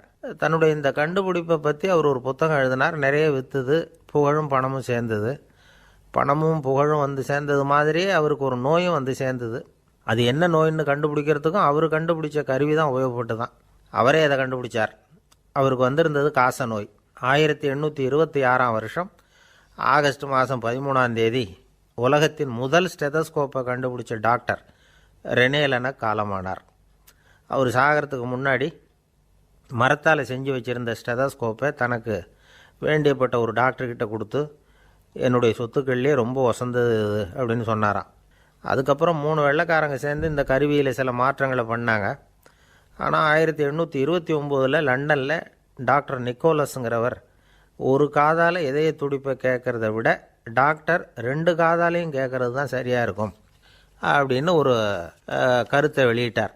அதுக்கப்புறம் ரொம்ப காலம் கழித்து 1852 ஜார்ஜ் காமான் அப்படிங்கிறவர் ரப்பர் டியூப்களை உபயோகப்படுத்தி 2 காதாலையும் கேட்குற மாதிரி ஒரு புதிய வடிவத்தை அதுக்கு கொடுத்தார்.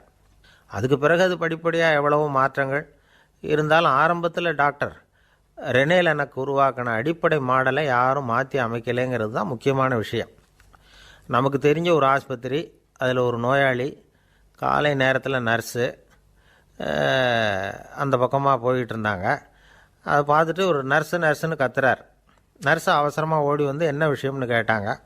சிஸ்டர், இங்கே பாருங்கள், உங்கள் டாக்டரை என் நெஞ்சில் அவர் காதை வச்சு கேட்டுக்கிட்டு இருக்கிறார் அப்படின்னார் நோயாளி. சிஸ்டர் பதட்டப்படாமல், அதனால் என்ன, இந்த டாக்டர் பழமையான விஷயங்களில் ரொம்ப நம்பிக்கை உள்ளவர், அதனால் ஸ்டெதாஸ்கோப்பை உபயோகப்படுத்தாமல் காதை வச்சு கேட்குறார், அது ஒன்றும் தப்பு இல்லை அப்படின்னாங்களாம். ஐயோ, அதுக்காக இல்லை சிஸ்டர், இவர் என் நெஞ்சு மேலே தலையை வச்சது நேற்று ராத்திரி 9 மணி, இப்போ விடிஞ்சு போச்சு, இன்னமும் தலையை எடுக்கவே இல்லை, அதுக்காக தான் சந்தேகப்பட்டு உங்களை கூப்பிட்றேன். அரேபிய நாடு, அங்கே ஒரு ஆட்சி தலைவர், அரேபிய நாட்டு ஆட்சி பொறுப்பை ஏற்றுக்கிட்டவர். அவர் ஆட்சி பொறுப்பை ஏற்றுக்கிட்ட பிறகு ஒரு நாள் ஒரு தெருவில் நடந்து போய்கிட்டு இருந்தார். அவர் தோளில் ஒரு பெரிய துணி மூட்டை, அதை சுமந்துக்கிட்டு கடத்தெருவை நோக்கி அவர் போய்கிட்டு இருக்கிறார். வழியில் அவரை சந்தித்தார் உமர். அவர் கேட்டார், கலீஃபா அவர்களே, எங்கே புறப்பட்டுட்டீங்க அப்படின்னு கேட்டார். கலீஃபான்னா ஆட்சி தலைவர்னு அர்த்தம். இதுக்கு அவர் சொன்னார், நான் துணி வணிகம் செய்கிறவன், அதனால் துணி வியாபாரம் செய்கிறதுக்காக போயிட்டுருக்கிறேன்னார். நீங்கள் இப்போ இந்த நாட்டுக்கு ஆட்சி தலைவர், ஆட்சி பொறுப்பில் இருக்கிறீங்க, நீங்கள் வியாபாரம் செய்ய போட்டால் அரசு பணிகளை செய்கிறது யார் அப்படின்னு கேட்டார் அவர். நான் அரசு பணிகளை மட்டுமே செஞ்சுக்கிட்டு இருந்தா என் குடும்பத்தை காப்பாற்றுறது யார் அப்படின்னு கேட்டார் அவர். இப்படி கேட்டவர் யார் தெரியுமா? அவர் தான் அபூபக்கர், இறை தூதர் முகமது அவர்களுக்கு பிறகு கலீஃபாவாக தேர்ந்தெடுக்கப்பட்டவர். அப்போலாம் ஆட்சி தலைவர்களுக்கு சம்பளம்னு எதுவும் கிடையாது. இந்த பிரச்சனையை எப்படி தீர்க்கிறதுன்னு யோசனை பண்ணார் உமர். அபு உபைதா அவர்கள்கிட்ட அழைச்சிட்டு போனார். அவர் யாருன்னா, அவர் தான் பொது நிதி கருவூலத்தின் பொறுப்பாளர். அவர்கிட்ட பிரச்சனையை சொன்னார். இது மாதிரி ஆட்சி தலைவருக்கு பொது நிதியிலிருந்து ஊதியம் அளிக்க முடியுமான்னு கேட்டார். பொது நிதி விதிகளின்படி அதுக்கு சாத்தியம் இல்லைன்னு சொல்லிவிட்டார் அவர். சரி, வேற ஏதாவது வழி இருக்குதான்னு கேட்டார் உமர். அபு உபைதா கொஞ்சம் யோசனை பண்ணி பார்த்தார். அப்புறமா சொன்னார், மக்காவிலிருந்து மதீனாவுக்கு குடிபெயர்ந்து வந்த அகதிகளுக்கு நிதி உதவி அளிக்கிறதுக்கு விதிகளில் இடம் இருக்கு. அப்படி பார்த்தா அபூபக்கரும் அகதி தானே, அதனால எல்லா அகதிகளுக்கும் கொடுக்கறது மாதிரியே அவருக்கும் ஒரு தொகை அளிக்கலாம்னார். கலீஃபா அபூபக்கருக்கு இந்த அகதி உதவி தொகையைத்தான் கொடுத்துட்டு வந்தாங்களாம். குடும்ப செலவுக்கு அது போதுமானதா இல்லை. இருந்தாலும் கலீஃபாங்கிறதுக்காக மற்ற அகதிகளை விட அதிகமாக தொகையை பெற அவர் விரும்பலை. மார்பு பக்கம் கிழிஞ்சிருந்த ஒரு மேலாடையை தான் அவர் அணிஞ்சிருந்தார். அவருடைய துணைவியார் அஸ்மா, அவங்க ஒரு நாள் தேன் அருந்த ஆசையாக இருக்குன்னாங்களாம். நமக்கு கிடைக்கிற ஊதியம் குடும்ப செலவுக்கே போதுமானதா இல்லையே, இந்த நிலையில் தேன் வாங்கிறதுக்கு காசுக்கு நான் எங்கே போவேன்ருக்கார் அவர். கொஞ்ச நாள் கழித்து அவங்க ஒரு தொகையை அவர்கிட்ட கொடுத்து தேன் வாங்கிட்டு வர சொன்னாங்களாம். இவருக்கு ஆச்சரியம், ஏது இந்த பணம்னு கேட்டிருக்காரு. நீங்கள் தினமும் குடும்ப செலவுக்காக கொடுத்துக்கிட்டு வந்த பணத்தில் கொஞ்சம் கொஞ்சமாக மிச்சப்படுத்தி வச்சேன்னாங்களாம். அபூபக்கர் அந்த பணத்தை எடுத்துக்கிட்டு நேராக பொது நிதி கருவூல பொறுப்பாளர்கிட்ட போனார். இந்த பணத்தை பொது நிதியில் சேர்த்துருங்க, இது அதிகப்படியாக எனக்கு தரப்பட்டு வந்த ஊதியம், அடுத்த மாதத்துலேருந்து இந்த தொகையை குறைச்சிங்கன்னு வேற சொல்லிவிட்டாராம். பசியை தணிக்க தேவையான அளவு உணவு, ஒரு ஜோடி உடை, இதை தவிர கூடுதலாக மக்கள் பொது நிதியிலிருந்து வாங்கிக்கிறதுக்கு என் குடும்பத்தாருக்கு உரிமை இல்லை அப்படின்னு சொல்லி கண்டிப்பாக சொல்லிவிட்டாராம். அவர் வாங்கிட்டு வந்த அந்த குறைந்த ஊதியம் கூட அவர் மனசை உறுத்திக்கிட்டே இருந்தது. கடைசி நேரம் அவர் தம்முடைய மகள் ஆயிஷா அவர்களை அழைச்சார். மகளே, இதுவரைக்கும் பொது நிதியிலிருந்து நான் வாங்கிட்டு வந்த தொகை என்னுடைய இதயத்தில் பாரமாக அழுத்திக்கிட்டு இருக்கு. என் தோட்டத்தை விற்று அதில் வர்ற பணத்திலிருந்து நான் இதுவரைக்கும் வாங்கிட்டு வந்த ஊதிய தொகையை கணக்கு போட்டு பொது நிதியில் சேர்த்து விடு அப்படின்னாராம். பதவி ஏற்கிறதுக்கு முன்னாடி தன்கிட்ட இருந்ததை விட இப்போ கூடுதலாக என்ன சொத்து இருக்குன்னு பார்த்துருக்கார். ஒரு ஒட்டகம், ஒரு கோப்பை, ஒரு பணியாள். இதையும் அடுத்தபடியாக கலீஃபாவா வர்றவர்கிட்ட ஒப்படைச்சிருங்க அப்படின்னு விட்டாராம். அதே மாதிரி அடுத்து வந்த உமர்கிட்ட ஒப்படைச்சாங்க. அப்போ உமர் சொன்னாராம், அபூபக்கரே, இந்த முன்மாதிரியால் உங்களுக்கு பிறகு இந்த ஆட்சி பொறுப்பை ஏற்கிறவர்களை பெரும் நெருக்கடிக்கு ஆளாகி விட்டீங்க அப்படின்னு சொல்லி ரொம்ப கண் கலங்கினாராம். கடைசியாக அபூபக்கர் தன்னுடைய குடும்பத்தாருக்கு விட்டு சென்ற சொத்து ஒரு படுக்கை விரிப்பு, ஒரு போர்வை, அவ்வளவுதான். இது சிந்திக்க வேண்டிய ஒரு செய்தி. ஒரு ஊரில் ஒரு மன்னர் இருந்தாராம். அமைச்சர் அவர்கிட்ட சொன்னாராம், மன்னா, நம்ம ராஜ்யத்தில் இனிமே லஞ்ச ஊழலே இருக்காதுன்னாராம். ஆஹா, அப்படின்னா ஊழல் பேர் வழிகளையெல்லாம் நாடு கடத்தியாச்சா அப்படின்னு கேட்டிருக்காரு மன்னர். இதுக்கு அவர், அப்படி இல்லைங்க, இனிமே கொடுக்கறதுக்கு ஜனங்கள்கிட்ட பணமே இல்லை. இந்த உலகத்தில் எல்லாருக்கும் மகிழ்ச்சி தரக்கூடிய ஒரு பொருள் எது? இது ஒரு முக்கியமான கேள்வி. இந்த கேள்விக்கு பொருத்தமான ஒரு பதிலை உங்களால் சொல்ல முடியுமா?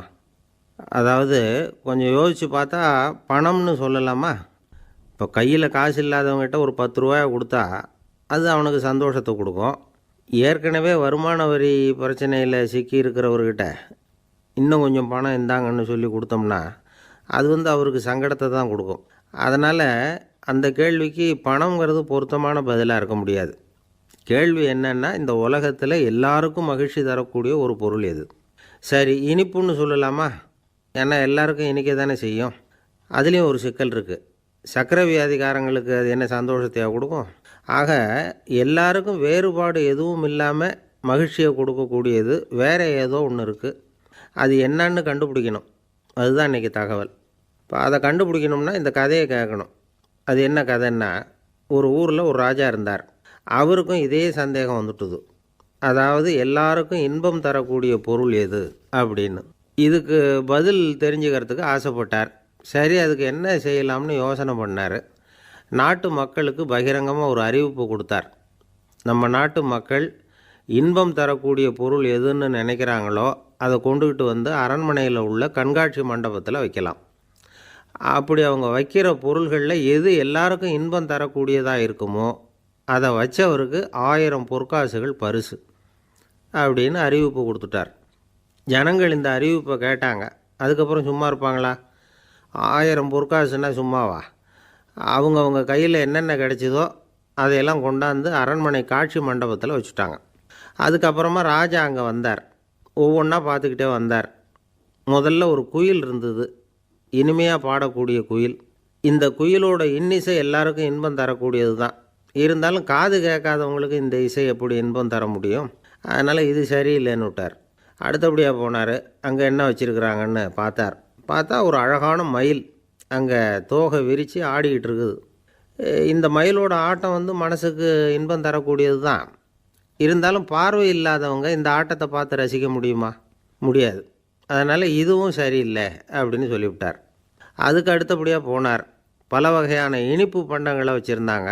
பார்த்தார், வயசானவங்களுக்கும் நோயாளிகளுக்கும் இது இன்பம் தராது, துன்பம்தான் கொடுக்கும் அப்படின்னார்.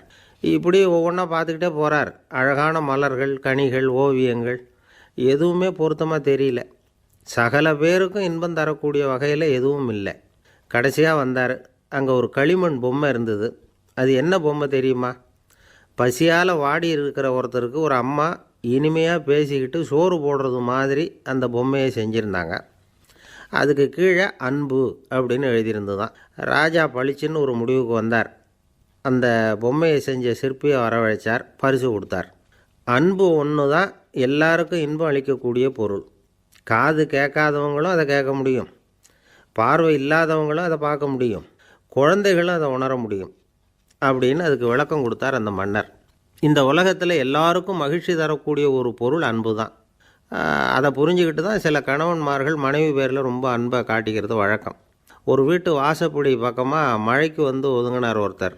மழை தூரிக்கிட்டு இருந்தது, இருட்டு நேரம். அந்த வீட்டில் இருந்தவர், இன்றைக்கி ராத்திரி வேணும்னா இங்கேயே தங்கிட்டு காலையில் போங்க அப்படின்னார். உடனே இவர் சொன்னார், ரொம்ப நன்றிங்க, ஒரு 10 நிமிஷத்தில் இதை வந்துவிடுறேன் அப்படின்னு சொல்லிவிட்டு எங்கேயோ ஓடினார். 10 நிமிஷம் கழித்து திரும்பி வந்தார். ஆமாம், எங்கே போயிட்டு வந்தீங்கன்னு கேட்டார் வீட்டில் இருந்தவர். நேராக எங்கள் வீட்டுக்கு போய் மனைவிக்கிட்ட இன்றைக்கி ராத்திரி இங்கேயே தங்கிக்கிறேன்னு சொல்லிவிட்டு வந்துவிட்டேன் அப்படின்னார் அவர். அன்பில் இது ஒரு ரகம். ஆசைப்படுறதில் தப்பு இல்லை, ஆனால் அந்த ஆசை தேவைக்கு தகுந்த மாதிரி இருக்கணும். தேவைக்கு மீறிய ஆசைகள் இருக்குது பாருங்கள், அது தேவையில்லை. இந்த கருத்தை வலியுறுத்தது மாதிரி ஒரு கதை உண்டு. தேவேந்திரனுக்கு திடீர்னு வீடு கட்டணும்னு ஒரு ஆசை வந்துதான். வீடுன்னா நாம் கட்டுற மாதிரி இல்லை. தேவேந்திரன் வீடுன்னா சும்மாவா? ஒரு பிரம்மாண்டமான அரண்மனை கட்டணும். அது மாதிரி இந்த 3 லோகத்துலேயும் ஒரு அரண்மனை கிடையாது அப்படின்னு எல்லாரும் சொல்லணும். இது அவனோட ஆசை. உடனே தேவ தச்சரான விஸ்வகர்மாவை கூப்பிட்டான், உத்தரவு போட்டான். விஸ்வகர்மா தன்னுடைய உதவியாளர்களை எல்லாம் கூப்பிட்டு ஒன்றா சேர்த்துக்கிட்டார். படாத பாடுபட்டு ஒரு பெரிய அரண்மனையை கட்டி முடித்தார். கட்டி முடிக்க 1000 வருஷம் ஆச்சு. தேவேந்திரன் பார்க்குறான். அவனுக்கு திருப்தி ஏற்படலை. என்னுடைய அந்தஸ்துக்கு இது ரொம்ப சாதாரணமான கட்டிடம், இதை விட இன்னும் பெருசாக கட்டு அப்படின்னா. தேவ தச்சர் திணறி போயிட்டார். அவரால் அதுக்கு மேலே எதுவும் செய்ய முடியல. என்ன பண்ணுறதுன்னு யோசனை பண்ணார். நேராக நாரதர் காலில் போய் விழுந்தார். நீங்கள் தான் என்னை இந்த பிரச்சனையிலேருந்து காப்பாற்றணும்னார். நாரதர் யோசனை பண்ணார். சரி, கவலைப்படாதேன்னார். நேராக இந்திரன்கிட்ட போனார்.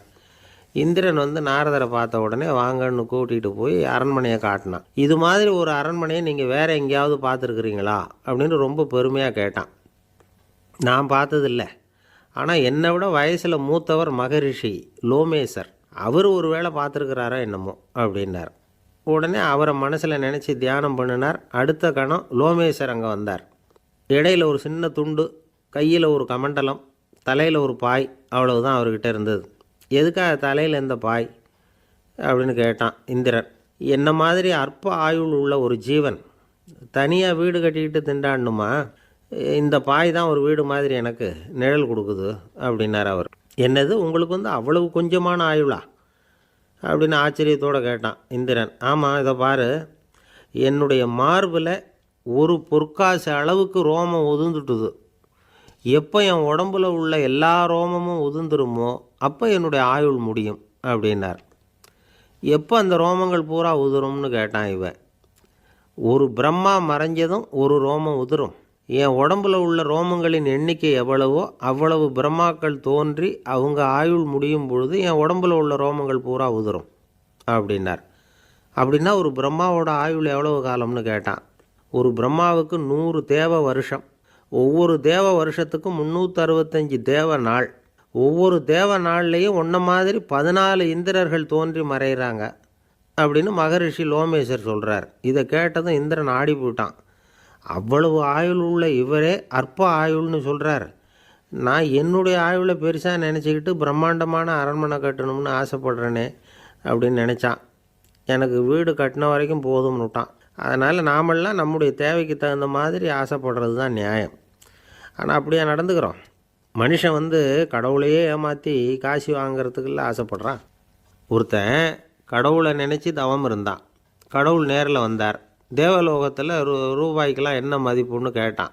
அங்கெல்லாம் ரூபாய்ங்கிறது உங்கள் பணத்தில் 1 கோடி ரூபாய்க்கு சமம். அதாவது தேவலோகத்தில் 1 ரூபான்னா இங்கே 1 கோடி ரூபா. அது மாதிரி எங்களுக்கு ஒரு நாளுங்கிறது உங்கள் கணக்கில் 1 கோடி வருஷத்துக்கு சமம் அப்படின்னார் கடவுள். அப்படின்னா எனக்கு நீங்கள் அதிகமாக எதுவும் தர வேணாம், உங்கள் கணக்குப்படி ஒரே 1 ரூபா கொடுங்க, அது போதும்னா இவன் ரொம்ப சாமர்த்தியமாக. கடவுள் யோசனை பண்ணார். அது ஒன்றும் கஷ்டம் இல்லை, 1 ரூபா தானே கேட்குற, கொடுத்துட்றேன். ஆனால் இப்போ வரும்பொழுது நான் எடுத்துக்கிட்டு வரல, எங்கள் கணக்குப்படியே 1 நாள் பொறுத்துக்க பணத்தோடு வந்துடுறேன் அப்படின்னு சொல்லிவிட்டு பறந்து போயிட்டார். ஒரு நாள் ஒரு தகப்பனார் தன்னுடைய பிள்ளையை அழைச்சிக்கிட்டு வந்தார். சார், இவன் சரியாக படிக்க மாட்டேங்கிறான், பெரியவங்களை மதிக்க மாட்டேங்கிறான், நீங்கள் கொஞ்ச நாள் இவனுக்கு குருவாக இருந்து நல்ல விஷயங்களை சொல்லி கொடுத்தா தேவையில்லைன்னார். பெரியவங்களையே மதிக்காதவன் எப்படி என்ன மதிக்க போகிறான் அப்படிங்கிறது நமக்கு யோசனை வரும் இல்லையா? வேணாங்க, என்னை விட்டுருங்க அப்படின்னோம். அவர் விட மாட்டேன்னு விட்டார். இல்லைன்னா அவரே சிஷ்யன் ஆகிடுவார் போல இருந்தது. சரி, வேறு வழி இல்லாமல் அந்த பையனையே என்னுடைய சீடை நான் ஏற்றுக்கிட்டு உபதேசம்லாம் பண்ண ஆரம்பித்தோம். அதாவது குரு பக்தின்னா அது எப்படி இருக்கணுங்கிறத பற்றி சொல்லி கொடுத்தோம் அவனுக்கு. சதமகர் அப்படின்னு ஒரு குரு இருந்தார். அவருக்கு ஒரு சீடன். அவன் பேர் துளசி சைதன்யன். நைஷ்டிக பிரம்மச்சாரி. தன்னுடைய குருவுக்கு எந்த நேரத்தில் எது தேவைங்கிறத புரிஞ்சுக்கிட்டு சேவை செய்கிறவன். ஆனால் இவனை பற்றி மற்ற சீடர்களுக்கு பொறாமை வந்துட்டுது. இவன் மட்டும் இப்படி இருக்கானேன்னு உடனே குருக்கிட்ட போய் கோல் மூட்டினாங்க. அவன் சரியில்லை, அவன் நடந்துக்கிறது சரியில்லை, அப்படி இப்படின்னு எதையாவது சொல்லி. இருந்தாலும் இதையெல்லாம் அந்த குரு நம்பலை. அவருக்கு தெரியும் யார் யார் எப்படின்னு. துளசி சைதன்யன் பெருமையை மற்ற சீடர்களுக்கு உணர்த்தணும் அப்படின்னு நினச்சார். அதுக்கு ஒரு வழி பண்ணார். ஒரு நாள் சீடர்களை எல்லாம் கூப்பிட்டுக்கிட்டு ஒரு காட்டு வழியாக போய்கிட்டு இருந்தார். அங்கே ஒரு பெரிய மலை அருவி கொட்டிக்கிட்டு இருந்தது. குரு சீடர்கள் பக்கம் திரும்பினார். இந்த மலையின் மேலே இருந்து அந்த படுபாதாளத்தில் குதிக்கிறதுக்கு உங்களில் யார் தயார் அப்படின்னு கேட்டார். ஒரு சீடனும் ஆய திறக்கலை, ஒதுங்கி நின்றுக்கிட்டாங்க. பின்னாடி மூட்டை முடிச்சோடு வந்துக்கிட்டு இருந்தான் துளசி சைதன்யன். அவனை பார்த்தார். தபாரப்பா, நீ மேலே இருந்து அந்த அருவியில் குதி அப்படின்னார். அப்படியே செய்கிறேன் சுவாமின்னா ஓடி போய் பொத்துன்னு குதிச்சுட்டான். அடுத்த கணமே குருநாதர் தன்னுடைய யோக சக்தியால் பறந்து போய் அவன் கீழே விழுந்துடாமல் தாங்கி பிடிச்சி கொண்டுக்கிட்டு வந்துட்டார். மற்ற சீடர்களுக்கெல்லாம் ஒரு மாதிரி ஆயிட்டுது. அடுத்தபடியாக என்ன பண்ணலாம்னு யோசித்தாங்க இவனை மாட்டி விடுறதுக்கு. ஒரு நாள் வெத்தலை அடிக்கிற ஒரு சின்ன உரலையும் உலக்கையையும் எடுத்து ஒளிய வச்சுட்டாங்க. சதமகர் சன்னியாசி இல்லை, அவர் வெத்தலை போடுவார். பல்லு சரியில்லை, அதனால் இடித்து தான் வெத்தலையை போடணும். திடீர்னு வெத்தலை பாக்கு கேட்டார். வழக்கமாக உரலில் இடித்து தர்றது தான் துளசியின் பழக்கம். உரலை தேடினா கிடைக்கல, என்ன பண்ணுறது? குரு கேட்டுவிட்டாரே, குரு சேவை தானே முக்கியம். என்ன பண்ணால் வெத்தலை பாக்க தன்னுடைய வாயில் போட்டு முன்னு அதை எடுத்து அவர்கிட்ட கொடுத்துட்டான். குரு எதையோ படிச்சுக்கிட்டே அதை வாங்கி வாயில் போட்டுக்கிட்டார். துளசி இன்றைக்கி தாம்பூலம் நல்லா இடிக்கப்பட்டிருக்கு, ருசியாக வேறு இருக்குது, அதை இடித்த பாத்திரத்தை என் கண்ணால் பார்க்கணும்னு ஆசையாக இருக்குன்னு விட்டார். அதை மட்டும் அனுப்பி போய் நீ வர வேண்டான்னு வேற சொல்லிவிட்டார். இதை கேட்டதும் துளசி தவிச்சு போயிட்டான். இவன் போகாமல் எப்படி வாயை மட்டும் அனுப்பி வைக்க முடியும்? இவன் தவிக்கிறத பார்த்ததும் மற்ற சீடர்களுக்கெல்லாம் மனசுக்குள்ளே ரொம்ப சந்தோஷம். துளசி கொஞ்சமும் யோசிக்கலை. வாழை எடுத்தான், தன்னுடைய தலையவே அப்படியே அறுத்து வெட்டி எடுத்தான். இன்னொரு சீடங்கிட்ட கொடுத்துட்டான், எடுத்துகிட்டு போன்னு சொல்லி. கொண்டுகிட்டு போய் குரு முன்னாடி வைக்கிறாங்க. அந்த தலையில் வாய் திறந்துருக்கு, வெத்தலை போட்டு முன்னு இருந்தது, தெரிஞ்சு போச்சு, சிவப்பாக இருந்தது. அவனுடைய குரு பக்தியை இப்போ எல்லாரும் ஒத்துக்கிட்டாங்க. அதுக்கப்புறம் குரு சதமகர் தன்னுடைய அற்புத திறமையினால் அந்த தலையை மறுபடியும் ஒட்ட வச்சுட்டார். துளசிக்கு உயிர் வந்துட்டுது. இப்படி ஒரு பெரிய கதை உண்டு. அதாவது துளசி சைதன்யன் அவனுடைய குரு பக்தி எப்படி அப்படின்னு கேட்டோம். ரொம்ப அபாரம். அப்படின்னு அந்த பையன் அடக்கமாக. சும்மா விளையாட்டுக்காக தான் அப்படி அவங்ககிட்ட கேட்டோம். ஏன்பா உன்னுடைய குரு பக்தியை என்கிட்ட காட்டுறதுக்கு உன்னோட கழுத்தை நீயே அறுக்கணும்னு நான் சொன்னால் அதை நீ செய்வியா அப்படின்னு கேட்டோம். என்னுடைய கழுத்தை நானே அறுக்க வேண்டிய அவசியம் இல்லை சார் அப்படின்னா அவன். ஏண்டான்னு, அதே காரியத்தை தான் இனிமேல் நீங்கள் தினமும் செய்ய போகிறீங்களே சார் அப்படிங்கிறான். ஒருத்தர் ரொம்பவும் மகிழ்ச்சியாக வந்துக்கிட்டு இருந்தார். என்ன விஷயம்னு விசாரித்தேன். நான் தோற்று போயிட்டேன், அதுதான் மனசுக்கு மகிழ்ச்சியாக இருக்குது அப்படின்னார். எனக்கு இது ரொம்ப ஆச்சரியமாக போச்சு. இந்த உலகத்தில் தோற்று போகிறவங்க யாரும் மகிழ்ச்சியாக இருக்கிறதில்ல. அப்படி இருக்கிறப்ப இவர் இப்படி சொல்கிறாரே, எங்கே தோற்று போனீங்கன்னு கேட்டேன். அதுக்கப்புறம் தான் அவர் விவரமாக சொன்னார். என்னோட 5 வயசு குழந்தையோடு நான் விளையாடிக்கிட்டு இருந்தேன். அந்த விளையாட்டில் என் குழந்தை ஜெயிச்சுட்டுது, நான் தோற்று போயிட்டேன் அப்படின்னார் ரொம்ப உற்சாகமாக. நான் யோசித்து பார்த்தேன். அதாவது நாம் சின்ன குழந்தையாக இருக்கிறப்போ எந்த விளையாட்டில் கலந்துக்கிட்டாலும் அதில் நாம் தான் ஜெயிக்கணும்னு ஒரு வெறி நமக்குள்ளே இருக்கும். நம்மளை எதிர்த்து விளையாடுறவர் நல்லவரா கெட்டவரா, பெரியவரா சின்னவரா அப்படிங்கிறதெல்லாம் முக்கியம் கிடையாது. அவர் தோற்று போகணும், நாம் ஜெயிக்கணும், அதுதான் முக்கியம். எதிரியை சந்தோஷப்படுத்த விளையாடுகிற கலை அப்போ நமக்கு தெரியறதில்ல. வாழ்க்கையில் ஒரு பக்குவம் வந்ததுக்கு அப்புறம் வெற்றி பெறணுங்கிற மன அழுத்தம் போயிடுது. போட்டியில் ஜெயிக்கணுங்கிறத விட குழந்தையை சந்தோஷப்படுத்தணுங்கிறது முக்கியமாக போச்சு. ஜெயிக்கணுங்கிற வெறி ஓடி போட்டுது. ஒரு குழந்தையாக இருந்தப்போ நம்ம வளர்ச்சிக்கு உதவிய வெறி பெரியவனானதுக்கு பிறகு நமக்கு எதிரியாக மாறுது. அதை சரியான சமயத்தில் நாம் புரிஞ்சுக்கிட்டோம்னா போதும், நாம் பொழைச்சிக்கலாம். ஒவ்வொரு மனுஷனுமே வாழ்க்கையோட அடுத்த கட்ட வளர்ச்சியில் அடி எடுத்து வைக்கிற நேரத்தில் தன்கிட்ட இருந்து ஏதோ ஒரு குணத்தை அல்லது தன் குணம் இருந்த ஏதோ ஒரு உறவை நாம் இழக்கத்தான் வேண்டியிருக்குது. ஒரு கட்டம் வரைக்கும் உதவியாக இருந்த குணம் அடுத்த கட்டத்துக்கு தடையாக கூட மாறிடலாம். இந்த பரிமாண மாற்றத்துக்கு உள்ளாகிற ஒவ்வொருத்தரும் பிரத்யட்சமாக இதை உணர்றாங்க. ஆனால் பல பேர் எப்படின்னா பழசை திறந்துவிட்டு புதிய கொள்கைகளை உருவாக்கிக்கிறதுக்கு இஷ்டம் இல்லாமல் இருந்துவிடுறாங்க, அல்லது அப்படி செய்ய முடியாமல் தவிக்கிறாங்க. இதையெல்லாம் மீறி அந்த பழசை திறந்துவிட்டா அதை இழந்ததால் உண்டாகிற மன அழுத்தம் சில காலத்துக்கு வருத்திக்கிட்டு தான் இருக்கும், வேறு வழி இல்லை. ஆரோக்கியமான ஒரு முன்னேற்றத்துக்காக அந்த மன அழுத்தத்தை தாங்கிக்கத்தான் வேணும் அப்படிங்கிறாரு அந்த உலக புகழ்பெற்ற மேதை ஒருத்தர், இந்த ஸ்காட் பெக் அப்படிங்கிறவர். பிறந்த நாள் முதல் இதுதான் சரி அப்படின்னு கற்பிக்கப்பட்டு வந்த ஒவ்வொரு தத்துவத்தையும் தங்களுடைய வளர்ச்சிக்கு தகுந்த மாதிரி மாற்றி அர்த்தப்படுத்தி கொள்ள முடியாமல் வாழ்க்கை சூழலில் அப்படியே அரைப்பட்டு தூளாகிறவர்கள் தான் ரொம்ப தவிக்கிறாங்களாம். இதுதான் அவருடைய கருத்து. பெரும்பாலும் மனிதர்களுடைய நடுத்தர வயசில், அதாவது 30 தாண்டுகிற சமயத்தில் தான் இந்த தவிப்பு உண்டாகுதான். இதை தான் மேற்கத்திய நாடுகளில் அடிக்கடி மிட் லைஃப் கிரைசிஸ் அப்படின்னு சொல்கிறாங்க. அப்பப்போ பழசையெல்லாம் தொலைச்சி விட்டு புதுசாக பிறக்கிறதுக்கு கற்றுக்கணும். ஒவ்வொரு நிமிஷத்தையும் அந்த நிமிஷத்துக்கு ஏற்ற சித்தாந்தம் கொண்டவர்களாக சந்திப்போம் அப்படிங்கிறார் அந்த உளவியல் நிபுணர். இப்படி பழகிக்கிட்டால் வாழ்க்கை இன்பமயம், இல்லைன்னா தவிப்பு மயம்தான். பழசை தொலைக்க முடியாதவர்களில் எத்தனையோ பேர் உண்டு, எத்தனையோ ரகம் உண்டு. அதில் வேடிக்கையான நண்பர்களும் உண்டு. ஒருத்தர் நண்பர் வீட்டுக்கு போனார். அவர் ஏதோ இனிப்பு பலகாரம் கொடுத்து சாப்பிட சொல்லியிருக்கிறாங்க அவங்க வீட்டில். இவர் சாப்பிட்டு பார்த்துட்டு சொன்னாராம், சார் 6 மாதத்துக்கு முன்னாடி ஒரு தடவை இங்கே வந்தேன், அப்போது ஒரு இனிப்பு பலகாரம் கொடுத்தீங்க, அது இதை விட நல்லா இருந்தது சார் அப்படின்னாராம். அப்போ செஞ்ச அதே இனிப்பு பலகாரம் தான் சார் இதுவும் அப்படின்னாராம் அவர்.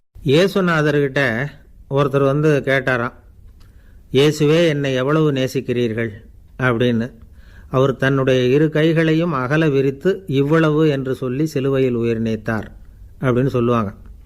அதாவது அந்த நேசிப்புக்கு எல்லை கிடையாது, அதே போல் மன்னிப்புக்கும் எல்லை கிடையாது. இது இயேசுநாதர் சொல்லி கொடுத்த ஒரு பாடம். இயேசுனுடைய சீடர்களில் ஒருத்தன் பீட்டர், அவன் ஒரு நாள் இயேசுநாதர்கிட்ட கேட்டிருக்கான், இயேசுவே நான் என்னுடைய தம்பிக்கிட்ட அடிக்கடி சண்டை போட்டுக்கிட்டு இருக்கிறேன், என்னுடைய சகோதரன் கூட, அவனை நான் எத்தனை தடவை மன்னிக்கிறது? ஏற்கனவே 7 தடவை அவனை மன்னிச்சுட்டேன் அப்படின்னு சொல்லியிருக்கிறான். அப்போது இயேசு சொன்னாராம், மன்னிக்கிறதுக்கு எத்தனை தடவைங்கிற கணக்கெல்லாம் கிடையாது. எத்தனை தடவை உன்னுடைய சகோதரன் உன்னை கோபப்படுத்துகிறானோ அத்தனை தடவை நீ மன்னிக்கிறதுக்கும் தயாராக இருக்கணும், அதுதான் அப்படின்னு சொன்னாராம். அப்போ இவனுக்கு ஒன்றும் புரியல, இது என்ன அவன் தப்பு பண்ணிக்கிட்டே இருப்பான், நாம் மன்னிச்சுக்கிட்டே இருக்கிறதா அப்படிங்கிறது மாதிரி குழப்பமாக இருந்திருக்கிறான். அப்போது இயேசுநாதர் தன்னுடைய சீடன் பீட்டர்கிட்ட ஒரு கதை சொன்னாராம். அந்த கதை இன்றைக்கு நாம் எல்லாரும் சிந்தித்து பார்க்க வேண்டிய ஒரு கதை. அதாவது மன்னிப்பை விரும்புகிறவர்கள் மன்னிக்கவும் தயாராக இருக்க வேண்டும் அப்படிங்கிறது தான் அந்த கதையினுடைய தத்துவம். அந்த இயேசுநாதர் சொன்ன கதை என்னென்னா, ஒரு மன்னர் இருந்தார். அவர் ஒரு நாள் அரண்மனையில் உட்காந்து கணக்கு வழக்குகள்லாம் பார்த்துக்கிட்டு இருந்தார். நம்ம அரண்மனையிலேருந்து யார் யார் அரசாங்க கடன் வாங்கியிருக்கிறாங்க, யார் யார் திருப்பி செலுத்தியிருக்கிறாங்க அப்படிங்கிற விவரத்தையெல்லாம் பார்த்துக்கிட்டு இருந்தார். அப்போ தான் புரிஞ்சுது, அந்த அரண்மனையில் வேலை செய்கிற ஒருத்தனே அரசாங்க கடன் வாங்கியிருக்கிறான். எவ்வளவு? 10,000 பொற்காசுகள் வாங்கியிருக்கான் கடன். இந்த 10,000 பொற்காசுகளை திருப்பி செலுத்தலை அரசாங்கத்துக்கு. இது மன்னர் கவனத்துக்கு வந்தது. உடனே நம்ம அரண்மனையில் இருக்கிறவனே அரசு கடன் வாங்கி திருப்பி செலுத்தாமல் இருக்கான், அவனை கூப்பிட்டு வாங்கன்னு சொல்லி கூப்பிட்டுட்டு வந்தாங்களாம். விசாரிச்சிருக்கிறாங்க, என்னப்பா நீ எவ்வளோ ஒன்று? ஆமாங்க 10,000 பொற்காசுகள் வாங்கியிருக்கிறேன், இன்னும் திருப்பி கட்டலைன்றிருக்கான். உடனே அவர் மன்னர் சொல்லியிருக்கிறார், நம்ம சட்டத்திட்டப்படி நீ உடனே பணத்தை திருப்பி கட்டிடு. அப்படி உன்னால் கட்ட முடியலன்னா உன்னுடைய வீடு வாசல் சொத்து சுகம் எல்லாத்தையும் விற்று அந்த பணத்தை அரசு கருவூலத்தில் சேர்த்துக்கிறதுக்கு நானே ஏற்பாடு பண்ணிடுறேன் அப்படின்னு அந்த மன்னர் சொன்னாராம். இவன் அப்படியே அதிர்ச்சி ஆகிட்டான். அப்படியே பொத்துன்னு காலில் விழுந்தானா. மன்னா என்னை மன்னிச்சுங்க, என்னால் முடியல, எனக்கு மன்னிப்பு கொடுங்க அப்படின்ட்டுருக்கான். உடனே அவர் எழுந்திரிச்சு, சரி நீ மன்னிப்பு கேட்டுவிட்ட, அதனால் உன்னை மன்னிக்கிறேன், நீ பணம் கட்ட வேண்டாம் அப்படின்னு சொல்லி அந்த மன்னர் அவனை விட்டுட்டாராம். பணத்தையும் தள்ளுபடி போட்டார், நீ திருப்பி கட்ட வேண்டான்னு. இவனுக்கு ரொம்ப மகிழ்ச்சி. அதனால் ரொம்ப உல்லாசமாக வந்துக்கிட்டு இருக்கிறான். தெருவில் வந்துக்கிட்டு இருக்கிறப்ப இவங்கிட்ட கடன் வாங்கின ஒருத்தன் எதுக்கு வந்துக்கிட்டு இருக்கான். அவன் இவங்கிட்ட ஒரு 100 பொற்காசுகள் கடன் வாங்கியிருக்கான். அவன் வந்தான். இவன் போய் அவன் சாட்டையாக பிடிச்சிக்கிட்டான், நீ எப்படா என் கடனை திருப்பி கொடுக்க போகிறேன்னு. அவன் இப்போ முடியல, கொஞ்சம் பொறுத்துக்கா, அப்புறம் தரேன் இருக்கான். அதெல்லாம் முடியாது, நீ கொடுத்து தான் ஆகணும் அப்படின்னு இவன் புடிவமாக சொல்கிறான். இப்போ நிலைமையை பாருங்கள், இவன் ஏற்கனவே 10,000 பொற்காசுகள் அரசாங்கத்தில் கடன் வாங்கினா அதுக்கு மன்னிச்சு விட்டுட்டார் இவனை. ஆனால் இவன் இன்னொருத்தனை மன்னிக்கிறதுக்கு தயாராக இல்லை. இவங்கிட்ட கடன் வாங்கின இன்னொருத்தன் 10 பொற்காசுகள், அவனை மன்னிக்க தயாராக இல்லை. அவனை கொண்டு போய் நீதிமன்றத்தில் கொண்டு போய் நிறுத்தி தண்டனை வாங்கி கொடுத்துட்டான். நீதிபதி என்ன சொன்னார், அந்த இவன் வாங்கின பொற்காசுகளை திருப்பி கட்டுற வரைக்கும் ஜெயிலில் இருக்கணுங்கிறது தீர்ப்பு. ஆனால் உடனே அரசர் காதில் விழுந்தது. சொல்லிட்டாங்க, உங்ககிட்ட மன்னிப்பு வாங்கிட்டு போனானே ஒருத்தன், அவன் இன்னொருத்தனை மன்னிக்கிறதுக்கு தயாராக இல்லை, அவனை கொண்டு போய் ஜெயிலில் அடைச்சிட்டான் அப்படின்னு. உடனே மன்னர் பார்த்தார், இவனை மறுபடியும் கூப்பிட்டு வர சொன்னார். தபாரப்பா, நான் உன்னை மன்னிச்சு விட்டேன், ஆனால் நீ இன்னொருத்தனை மன்னிக்கிறதுக்கு தயாராக இல்லை, அதனால் என்னுடைய தீர்ப்பையும் மாற்றுறேன், நீயும் அரசு கடன் தீர்ற வரைக்கும் ஜெயிலில் தான் இருக்கணும் அப்படின்னு சொல்லி ஜெயிலுக்கு அனுப்பிச்சிட்டாராம். இப்படி ஒரு கதையை இயேசுநாதர் தன்னுடைய சீடருக்கு சொன்னதாக ஒரு வரலாறு. அது என்ன, அதிலேருந்து நாம் புரிந்து கொள்ள வேண்டியதுன்னா, நாம் மன்னிக்கப்படணும்னு நாம் விரும்புகிறோம்னா நாம் இன்னொருத்தரை மன்னிக்கிறதுக்கு தயாராக இருக்கணும். அதனால் நாம் இன்னொருத்தரை யாரையும் மன்னிக்க மாட்டோம், ஆனால் என்ன இன்னொருத்தர் மன்னிக்கணும் அப்படிங்கிறது மாதிரி செய்யக்கூடாதுன்னு சொல்லுவாங்க. அது மாதிரி நாம் இப்போ இது தப்பாக புரிஞ்சுக்கிறவங்களும் இருக்கிறாங்க. பாவம் மன்னிப்புங்கிறதுலாம் எதுக்குன்னா, அதாவது மறுபடியும் பாவம் செய்யாமல் இருக்கிறதுக்காக தான். அதான் மன்னிக்கிறாரே அப்படிங்கிறதுக்காக மறுபடியும் பாவம் பண்ணிகிட்டு இருக்கிறது இல்லை. அதான் ஒருத்தர் கேட்டாராம், பாவத்திலேருந்து மன்னிப்பு கிடைக்கணும்னா நீ என்ன செய்யணும் அப்படின்னு கேட்டிருக்கார். அதுக்கு அவன் சொல்லியிருக்கிறான், நான் முதல்ல பாவம் செய்யணும், அப்போ தானே மன்னிப்பு கிடைக்கும் அப்படின்னு நானாம். இப்படிப்பட்டவர்கள் தான் இன்றைக்கி உலகத்தில் அதிகமாக இருக்கிறாங்க. அதனால் இந்த மன்னிப்பின் மகத்துவங்கிறது இயேசுநாதர்கிட்டேருந்து தான் நாம் புரிஞ்சுக்கணும். அந்த இயேசு சொன்ன அந்த மன்னிக்கிற மனோபாவம் இருந்தால் இன்றைக்கி உலகம் பூராவும் அமைதி பூங்காவாக இருக்கும். அதில் ஒன்றும் ஆச்சரியமே இல்லை, அதில் ஒன்றும் சந்தேகமும் இல்லை. அதனால் மன்னிக்கிற மனோபாவத்தை நாம் எல்லாரும் நமக்குள்ளே வளர்த்து கொள்ள வேண்டும் அப்படிங்கிறது தான் நாம் இன்றைக்கு எல்லோரும் சிந்தித்து பார்க்க வேண்டிய ஒரு செய்தி. ஒரு வயசான அம்மா தெரு வழியாக போயிட்டு இருந்தாங்க. அவங்க கையில் எண்ணத்தையோ வச்சுக்கிட்டு அதை அடிக்கடி பார்த்துக்கிட்டே இருந்தாங்க.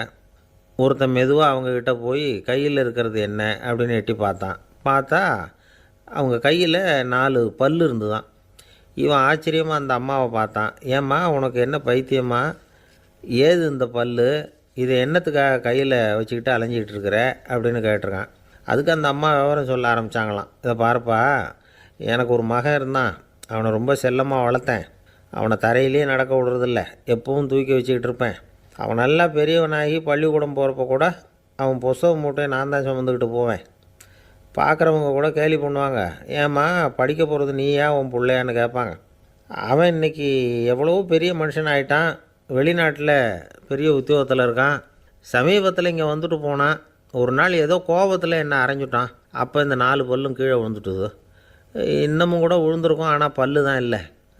என் புள்ள அரைஞ்சதுனால விழுந்த பல்லு இல்லையா அது. அதனால் இதை எப்பவும் என் கையிலேயே வச்சுக்கிட்டு ஆசையோடு பார்த்துக்கிட்டு இருக்கிறேன். அவன் தான் வெளிநாட்டுக்கு போட்டான்.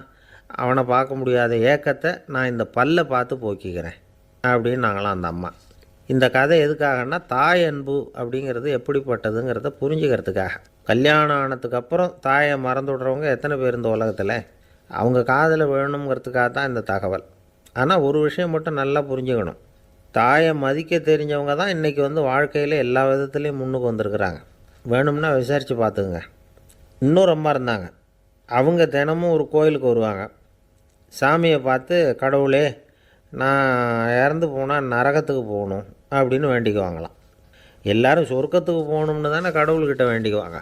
இந்த அம்மா தினம் நான் நரகத்துக்கு போகணும் அப்படின்னு வேண்டிக்கிறாங்க. அங்கே இருந்த அர்ச்சகருக்கு இது சந்தேகம். ஒரு நாள் அதை நேரடியாகவே அவங்கக்கிட்ட கேட்டுவிட்டார். அதுக்கு அந்த அம்மா பதில் சொன்னாங்களாம், ஐயா, எனக்கு கல்யாணம் ஆகி ரொம்ப நாள் வரைக்கும் குழந்த பாக்கியம் இல்லாமல் இருந்தது. கோயில் குளம் எல்லாம் சுற்றி வந்தேன். ரொம்ப நாள் கழித்து ஒரு குழந்த பிறந்தது, ஆண் குழந்தை. அவனை நான் ரொம்ப செல்லம் கொடுத்து வளர்த்தேன்.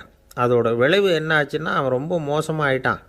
கெட்ட பழக்க வழக்கம்லாம் கற்றுக்கிட்டான்.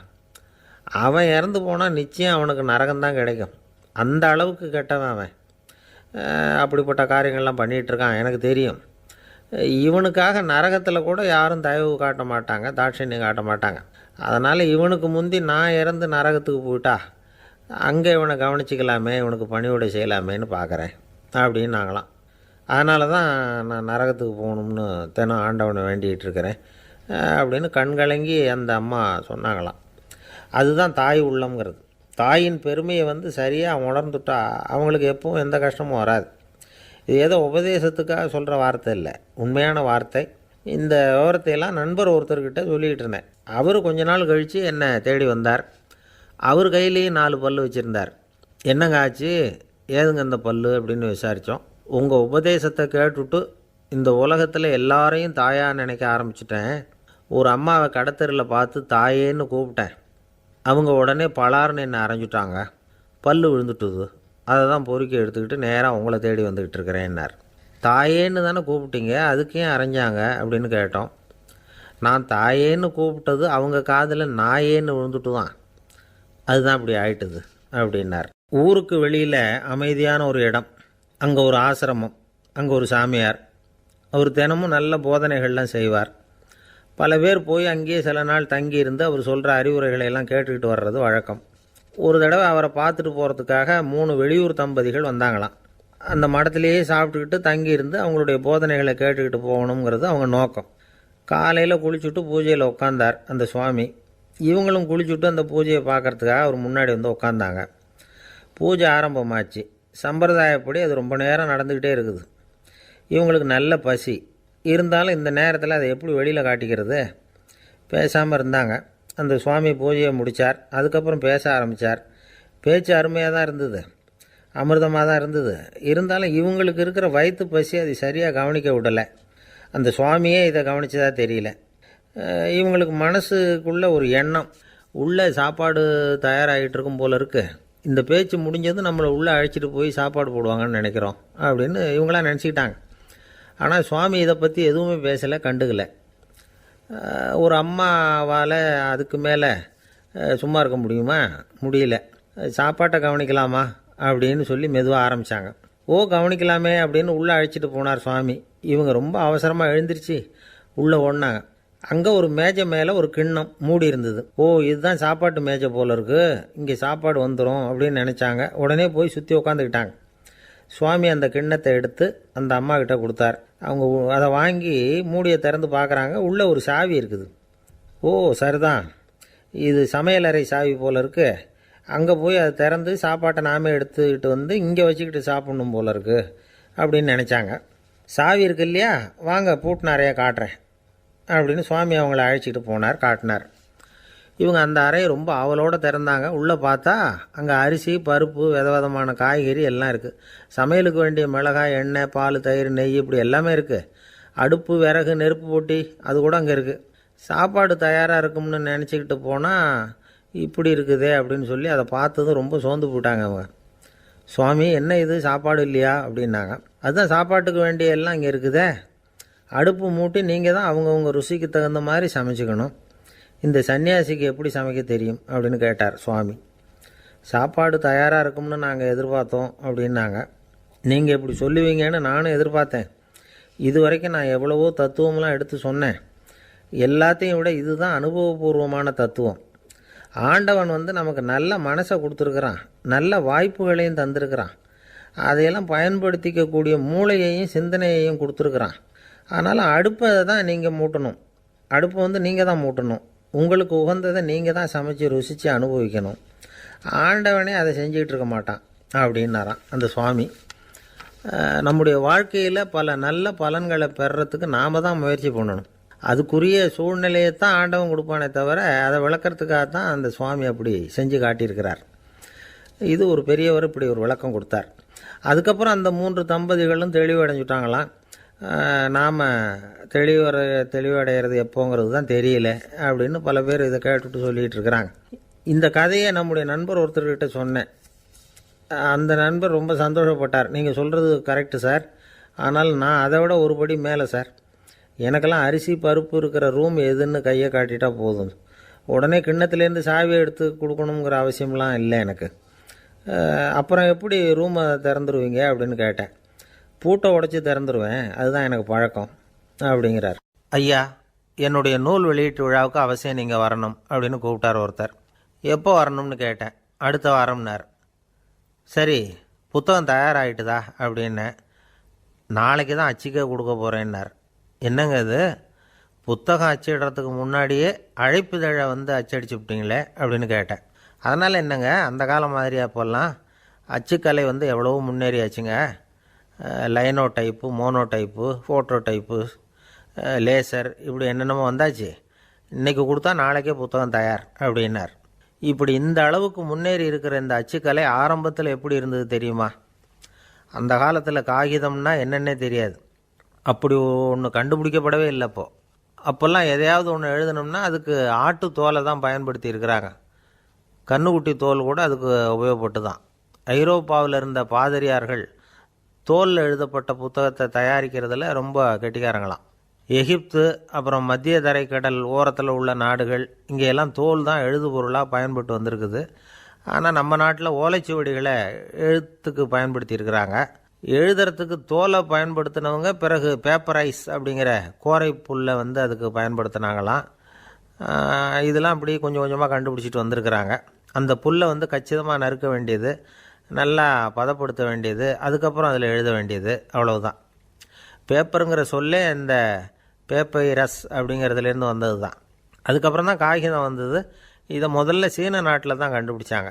அது வந்த பிறகு அச்சு எந்திரம் கண்டுபிடிக்க வேண்டிய அவசியம் ஏற்பட்டது. அதை கண்டுபிடிச்சவர் ஜெர்மானிய அறிவியல் அறிஞர் ஜான் கூட்டன்பர்க். அச்சுக்கலைக்கு அடித்தளம் அமைச்சவர் அவர் தான். ஜெர்மனியில் மெயின்ஸ் அப்படிங்கிற ஊரில் 1399 பிறந்தார். அவரோட மாமன் ஒருத்தர் உலோக வேலையில் வல்லவர். அவர்கிட்ட இந்த வேலையை கற்றுக்கிட்டார். அதோட வைர கற்களை பட்டை தீட்டுறதுலேயும் ரொம்ப தேர்ச்சி பெற்றிருந்தார். இளம் வயசுலேயே சும்மா இருக்க மாட்டாராம், எதை செஞ்சாலும் அதை திறமையாக செய்வாராம். அவர் தான் முதல்ல மர அச்சு எழுத்துக்களை உருவாக்கினார். அது மேலே மை தடவி பிரதிகள் எடுத்தார். அதுக்கப்புறம் உலோக எழுத்துக்கள், முதல்ல காரியம், அப்புறம் இரும்பு, அப்புறம் கலப்பு உலோகம், பிறகு அச்சடிக்கிறதுக்கு எந்திரம் ஒன்றையும் உருவாக்கினார். முதல்ல பைபிள் அச்சடித்தார். 1468 அவர் இறந்து போனார்.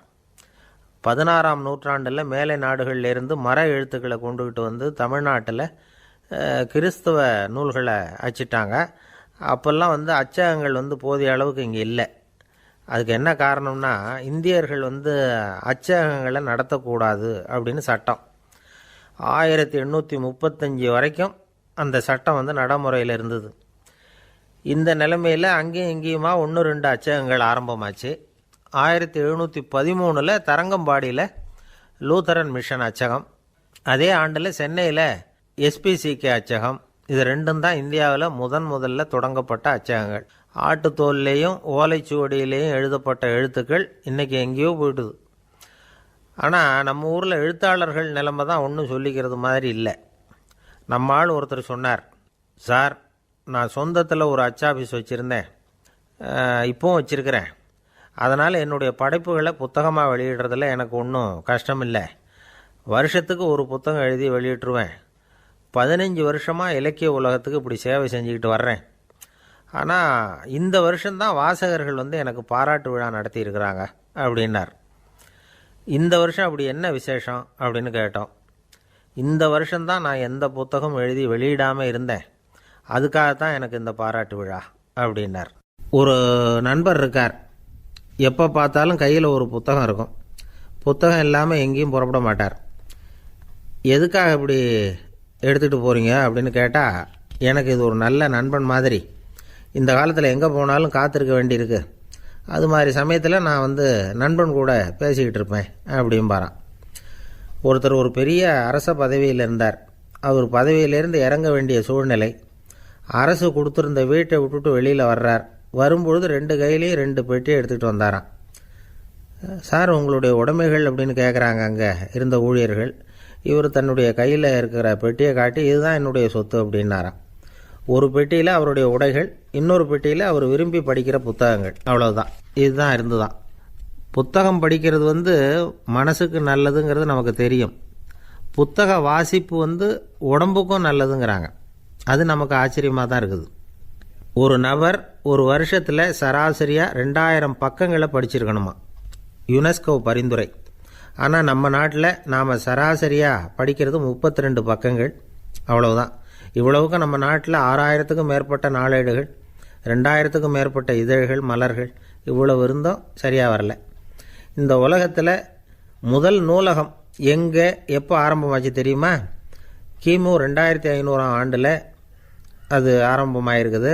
பாபிலோனியாவில் அமில் அணு அப்படிங்கிற அரசன் தான் நூலகத்தை உருவாக்கியிருக்கிறான். அப்போல்லாம் தாள் கிடையாது, களிமண் தான். களிமண் பலகைகளில் எழுதி அது தொகுத்து அப்படியே நூலாக்கி அதை நூலகத்தில் வச்சுருப்பாங்களாம். அரசருடைய நூலகத்தில் 1000த்துக்கும் மேற்பட்ட நூல்கள் இருந்ததாக வரலாற்று குறிப்பு இருக்குது. அது மட்டும் இல்லை, அந்த நூலகத்தில் பொருள் வாரியாக, அதாவது சப்ஜெக்ட் வாரியாக புத்தகங்களை வகைப்படுத்தி வச்சுருந்தாங்களாம். அதில் மிச்சம் இருந்த ஒரு 25 களிமண் பலகை புத்தகங்கள் இன்றைக்கும் பிரிட்டிஷ் அருங்காட்சியகத்தில் இருக்குதான். அச்சு தாள் இதெல்லாம் ஏற்பட்டதுக்கு அப்புறம் அமைக்கப்பட்டது தான் பிரான்சில் இருக்கக்கூடிய பாரிஸ் நூலகம். 1480 பிரெஞ்சு மன்னர் 11ஆம் லூயி இந்த நூலகத்தை அமைச்சாராம். ஆனால் அப்போல்லாம் அரசர்கள் மட்டும்தான் நூலகத்தை பயன்படுத்த முடியுமா. அதுக்கப்புறம் 17ஆம் நூற்றாண்டில் இந்த முறை மாறி பொதுமக்கள் அங்கே போகலாம், படிக்கலாம் அப்படிங்கிற நிலைமை வந்துதான். போட்லியன் நூலகம் அப்படின்னு அதுக்கு பேர், பாரிஸ் நகரத்தில் இருக்குது. அங்கே தான் நூல்களின் பட்டியல் தயாரிப்பு பணி ஆரம்பமாச்சு. கல்வி வளர்ச்சியையும் நூலகத்தையும் இணைச்சவர் நெப்போலியன் போனபார்ட். முன்பணம் செலுத்தி புத்தகத்தை படிக்கிற முறையையும் அவர் தான் கொண்டுகிட்டு வந்தாராம். மக்கள்கிட்ட வசூலிக்கிற வரியின் ஒரு பகுதியை நூலகத்துக்கு பயன்படுத்தினவரும் அவர் தானா. நெப்போலியன் நூலகத்தில் உலகத்தில் உள்ள எல்லா மொழி நூல்களும் இருக்குதான். அங்கே ஒரு தமிழ் நூலும் இருந்திருக்குது. அது என்னென்னா கம்பராமாயணம். சோவியத் யூனியனுக்கு படையெடுத்து போனப்போ அங்கேருந்து லட்சக்கணக்கான புத்தகங்களை இந்த பனிச்சறுக்கு வாகனங்கள் இருக்குல்ல, அதில் கொண்டுகிட்டு வந்ததாக வரலாறு. அடுத்தபடியாக குறிப்பிட்டு சொல்லத்தக்க நூலகம் எதுன்னா பிரிட்டிஷ் நூலகம். மிக பழைய கையெழுத்து பிரதியெல்லாம் கூட அங்கே இருக்குது. 1753 ஆரம்பமாச்சு. அதில் உள்ள நூல்களை வரிசையாக அடுக்கினா 180 கிலோமீட்டர் நீளத்துக்கு வருமா. மிகப்பெரிய நூலகம் அமெரிக்க தலைநகர் வாஷிங்டனில் இருக்குதான். இந்தியாவை பொறுத்த வரைக்கும் பெரிய பழைய நூலகம் எதுன்னா கல்கத்தா நூலகம். எல்லா இந்திய மொழி நூல்களும் இங்கே உண்டு. மகாகவி பாரதியார் நடத்தின இந்தியாங்கிற இதழின் எல்லா பிரதிகளும் அங்கே பாதுகாப்பாக இருக்குது. படிக்கும் பழக்கம் இங்கே வளர வேண்டியிருக்குது. ஒருத்தர்கிட்ட ஒரு புஸ்தகத்தை கொடுத்து விமர்சனம் எழுத சொல்லியிருந்தாங்க. கொஞ்ச நாள் கழித்து அவரை போய் பார்த்து, என்னங்க புஸ்தகத்தை படித்து பார்த்தீங்களா அப்படின்னு கேட்டாங்களாம். இதுக்கு அவர் சொல்லியிருக்கிறார், இன்னும் நான் படித்து பார்க்கலிங்க, இப்போ தானே விமர்சனமே எழுதி முடிச்சிருக்கிறேன், இனிமே தான் படிக்கணும் அப்படின்னாராம். ஒருத்தர் அவசரமாக போய்கிட்டு இருந்தார். எங்கே போய்கிட்டு இருக்கீங்க அப்படின்னு கேட்டார் ஒரு பெரியவர். கடைக்கு போகிறேன் சார், சாமான் வாங்கிறதுக்கு அப்படின்னார். அங்கே போகிறதுக்கு முன்னாடி தெரிஞ்சிக்க வேண்டியதெல்லாம் தெரிஞ்சுக்கிட்டீங்களா அப்படின்னு கேட்டார் பெரியவர். கடைக்கு போய் காசை கொடுத்து ஒரு பொருளை வாங்கிட்டு வரப்போகிறோம், இதில் தெரிஞ்சிக்க வேண்டியது என்ன இருக்குது அப்படின்னார் அலட்சியமாக. இப்போ அந்த பெரியவர் பேச ஆரம்பித்தார். இந்த உலகத்தில் எந்த ஒரு செயலில் இறங்குறப்பவும் நாம் நல்லா ஆலோசனை பண்ண வேண்டிய விஷயம் 5 அப்படின்னார். உதாரணமாக, ஒருத்தன் கடைக்கு போய் ஏதோ ஒரு பொருளை வாங்கிட்டு வர போகிறான்னு வச்சுக்கோங்களேன். அப்போ கூட அவன் 5 விஷயங்களை பற்றி தெரிஞ்சுக்க வேண்டியிருக்குது அப்படிங்கிறார் அவர். முதல்ல அந்த பொருள் எப்படிப்பட்டது அப்படிங்கிறத தெரிஞ்சுக்கணும். ரெண்டாவதாக தன்னை பற்றியும் தெரிஞ்சுக்கணும். அப்போ தான் அந்த பொருள் தனக்கு தேவையா இல்லையா அப்படிங்கிறத புரிஞ்சுக்க முடியும். மூணாவதாக தெரிஞ்சுக்க வேண்டியது ஒன்று இருக்குது. அது என்னென்னா, அந்த பொருளை அடையிறதுக்கு வழி என்ன அப்படிங்கிறத தெரிஞ்சுக்கணும். அதாவது எவ்வளவு பணம் கொடுத்தா அது கிடைக்கும், இது மாதிரியான விஷயங்கள். நாலாவதாக அந்த பொருளை அடையிறது மூலமாக நாம் அடையக்கூடிய பயன் என்ன அப்படிங்கிறதையும் உணரணும். அஞ்சாவது, அந்த பொருளை அடையிறதுல இருக்கக்கூடிய தடை எது அப்படிங்கிறதையும் நாம் தெரிஞ்சுக்கணும். பெரியவர் பேசுகிறது ஏதோ தத்துவம் மாதிரி தெரியுது இல்லையா? தத்துவம்தான். அதாவது இப்படி உலகியல் வாழ்க்கையில் சின்ன சின்ன விஷயங்கள்லேயே நாம் 5 விஷயங்களை தெரிஞ்சுக்க வேண்டியிருக்குது. அது ரொம்ப அவசியமாக இருக்குது. பேரின்ப நிலைன்னு சொல்கிறாங்கள்ல, அது மாதிரி பெரிய சமாச்சாரங்கள்லேயும் இந்த 5 விஷயங்களை நாம் தெரிஞ்சுக்க வேண்டியிருக்குது. அதுக்கு பேர் என்னன்னா அர்த்த பஞ்சகம். வைணவ சமயத்தில் அர்த்த பஞ்சகம்ங்கிறது ரொம்ப பெரிய விஷயம். கடைக்கு போகிறது மாதிரி கடவுளை பார்க்க போகிறப்பவும் நாம் 5 விஷயங்களை தெரிஞ்சுக்கணுமா. முதல்ல பரம்பொருள் அப்படிங்கிறது என்ன, அதோட தன்மைகள் என்ன, இதை தெரிஞ்சுக்கணும். இதுக்கு பேர் என்னென்னா பரமாத்ம ஸ்வரூபம் அப்படின்னு பேர். ரெண்டாவது, நாம் யார், நம்மோட தன்மை என்ன அப்படிங்கிறத தெரிஞ்சுக்கணும். நான் யாருன்னு எனக்கே தெரியலங்கிறப்போ இதை நான் சொல்கிறேன்னு இது என்னுடையதுன்னு சொல்கிறது தப்பு தானே. அப்புறம் மூணாவது விஷயம், பரம்பொருளை நாம் அடையிறதுக்கு வழி எது, இதை தெரிஞ்சுக்கணும். இது உபாய ஸ்வரூபம் அப்படின்னு பேர். நாலாவது விஷயம், நாம் அடைய வேண்டிய பயன்கள் என்ன அப்படிங்கிறது தெரிஞ்சுக்கிறது. இதுக்கு புருஷார்த்தம் அப்படின்னு பேர். அஞ்சாவது, அந்த பயனை அடைய விடாமல் தடுக்கிற தடைகள் யாவை அப்படிங்கிறத தெரிஞ்சுக்கிறது. இது விரோதி ஸ்வரூபம். இதைத்தான் தடையியல் அப்படின்னு சொல்கிறாங்க. அதாவது பரமாத்மாவை பற்றிய அறிவு, ஜீவாத்மாவை பற்றிய அறிவு, உபாயம் பற்றிய அறிவு, புருஷார்த்தம் பற்றிய அறிவு, இந்த 4 அறிவுக்கும் எதிரடையாக, அதாவது அதையெல்லாம் தப்பாக புரிஞ்சுக்கிறதால உண்டாகக்கூடிய அறிவு விரோதி ஸ்வரூபம். என்ன இது தகவலில் ஏதாவது கதை சொல்லுவீங்கன்னு பார்த்தா ஏதோ தத்துவம் பேசிகிட்டு இருக்கிறீங்களே அப்படின்னு நினைக்கலாம். இதுவும் தெரிஞ்சிக்க வேண்டிய ஒரு பெரிய விஷயந்தான். காதில் போட்டு வச்சா எப்போவாவது உபயோகப்படும். என்னுடைய நண்பர் ஒருத்தர் ஒரு நாள் என்கிட்ட சொன்னார், சார், அடுத்த மாதம் தஞ்சாவூரில் ஒரு கல்யாணம், போகிறதா வேண்டாமா அப்படின்னு ஒரே குழப்பமாக இருக்குது அப்படின்னார். நான் உடனே இந்த அர்த்த பஞ்சக உபதேசம் பண்ண ஆரம்பித்தேன். அவர் எல்லாத்தையும் பொறுமையாக கேட்டுவிட்டு, சரி சார், நான் போகிறதுன்னு முடிவு பண்ணிவிட்டேன்னார். எப்படி இந்த முடிவுக்கு வந்தீங்க அப்படின்னு கேட்டேன். அவர் சொன்னார், சார், அந்த 2வது பாயிண்ட் ஒன்று சொன்னீங்களே, அதை புரிஞ்சுக்கிட்டதுக்கு அப்புறம்தான் இந்த முடிவுக்கு வந்தேன் அப்படின்னார். என்ன 2வது பாயிண்ட்டுன்னு? அதாவது தன்னை பற்றி புரிஞ்சுக்கணும் அப்படின்னு சொன்னீங்க. உடனே என்னை பற்றி புரிஞ்சுக்கிட்டேன், நான் யாருங்கிறது எனக்கு தெரிஞ்சுது, உடனே போகிறது தான் நல்லதுன்னு முடிவு பண்ணிவிட்டேன்னார். நீங்கள் யாருன்னு கேட்டேன். நான் தான் சார் அந்த கல்யாணத்தில் தாலி கட்ட வேண்டிய மாப்பிள்ளை அப்படின்னார். அந்த காலத்தில் அண்ணாமலை ரெட்டியார்னு ஒருத்தர் இருந்தார். அவர் வெங்கனூர் அப்படிங்கிற கிராமத்தில் இருந்தார். அங்கேருந்து விருத்தாசலம் கோவிலுக்கு தவறாமல் போயிட்டு வந்துக்கிட்டு இருந்தார். இடையில் வெள்ளாறு, அதில் ஒரு சமயம் வெள்ளம் வந்துட்டுது. இவரால் போக முடியல. அதோட விளைவு வெங்கனூர்லேயே ஒரு கோவில் கட்டணும் அப்படின்னு முடிவு பண்ணார், சிவாலயம். அந்த சமயத்தில் வடநாட்டில் பஞ்சம். அதனால் அங்கே இருந்த பல சிற்பிகள் தென்னாட்டை நோக்கி வர ஆரம்பித்தாங்க. அவங்க வெங்கனூர் வழியாக வர்றது தெரிஞ்சதும் இவர் போய் பார்த்தார். இங்கே ஒரு கோவில் கட்டணும், அதுக்கு நீங்கள் உதவணும்னார். பஞ்ச காலத்தில் இப்படி ஒரு வாய்ப்பு கிடைச்சதில் அவங்களுக்கும் ரொம்ப மகிழ்ச்சி. உற்சாகத்தோடு ஒத்துக்கிட்டாங்க. ஆலய திருப்பணி ஆரம்பமாச்சு. அவங்களுக்கு வேண்டிய எல்லா வசதிகளையும் இவர் செஞ்சு கொடுத்தார். அவங்களுக்கு எந்த குறையும் இல்லாமல் பார்த்துக்கிட்டார். அது மட்டும் இல்லை, ஒவ்வொரு நாளும் அங்கே வருவார். உங்களுக்கு என்ன வேணும், எது வேணும்னு கேட்பார். ஏதாவது குறை இருந்தால் சொல்லுவாங்க, உடனே தீர்த்து வைப்பார். இவரும் கேட்பார், எந்த குறையாக இருந்தாலும் என்கிட்ட சொல்லுங்க அப்படின்னு சொல்லுவார்.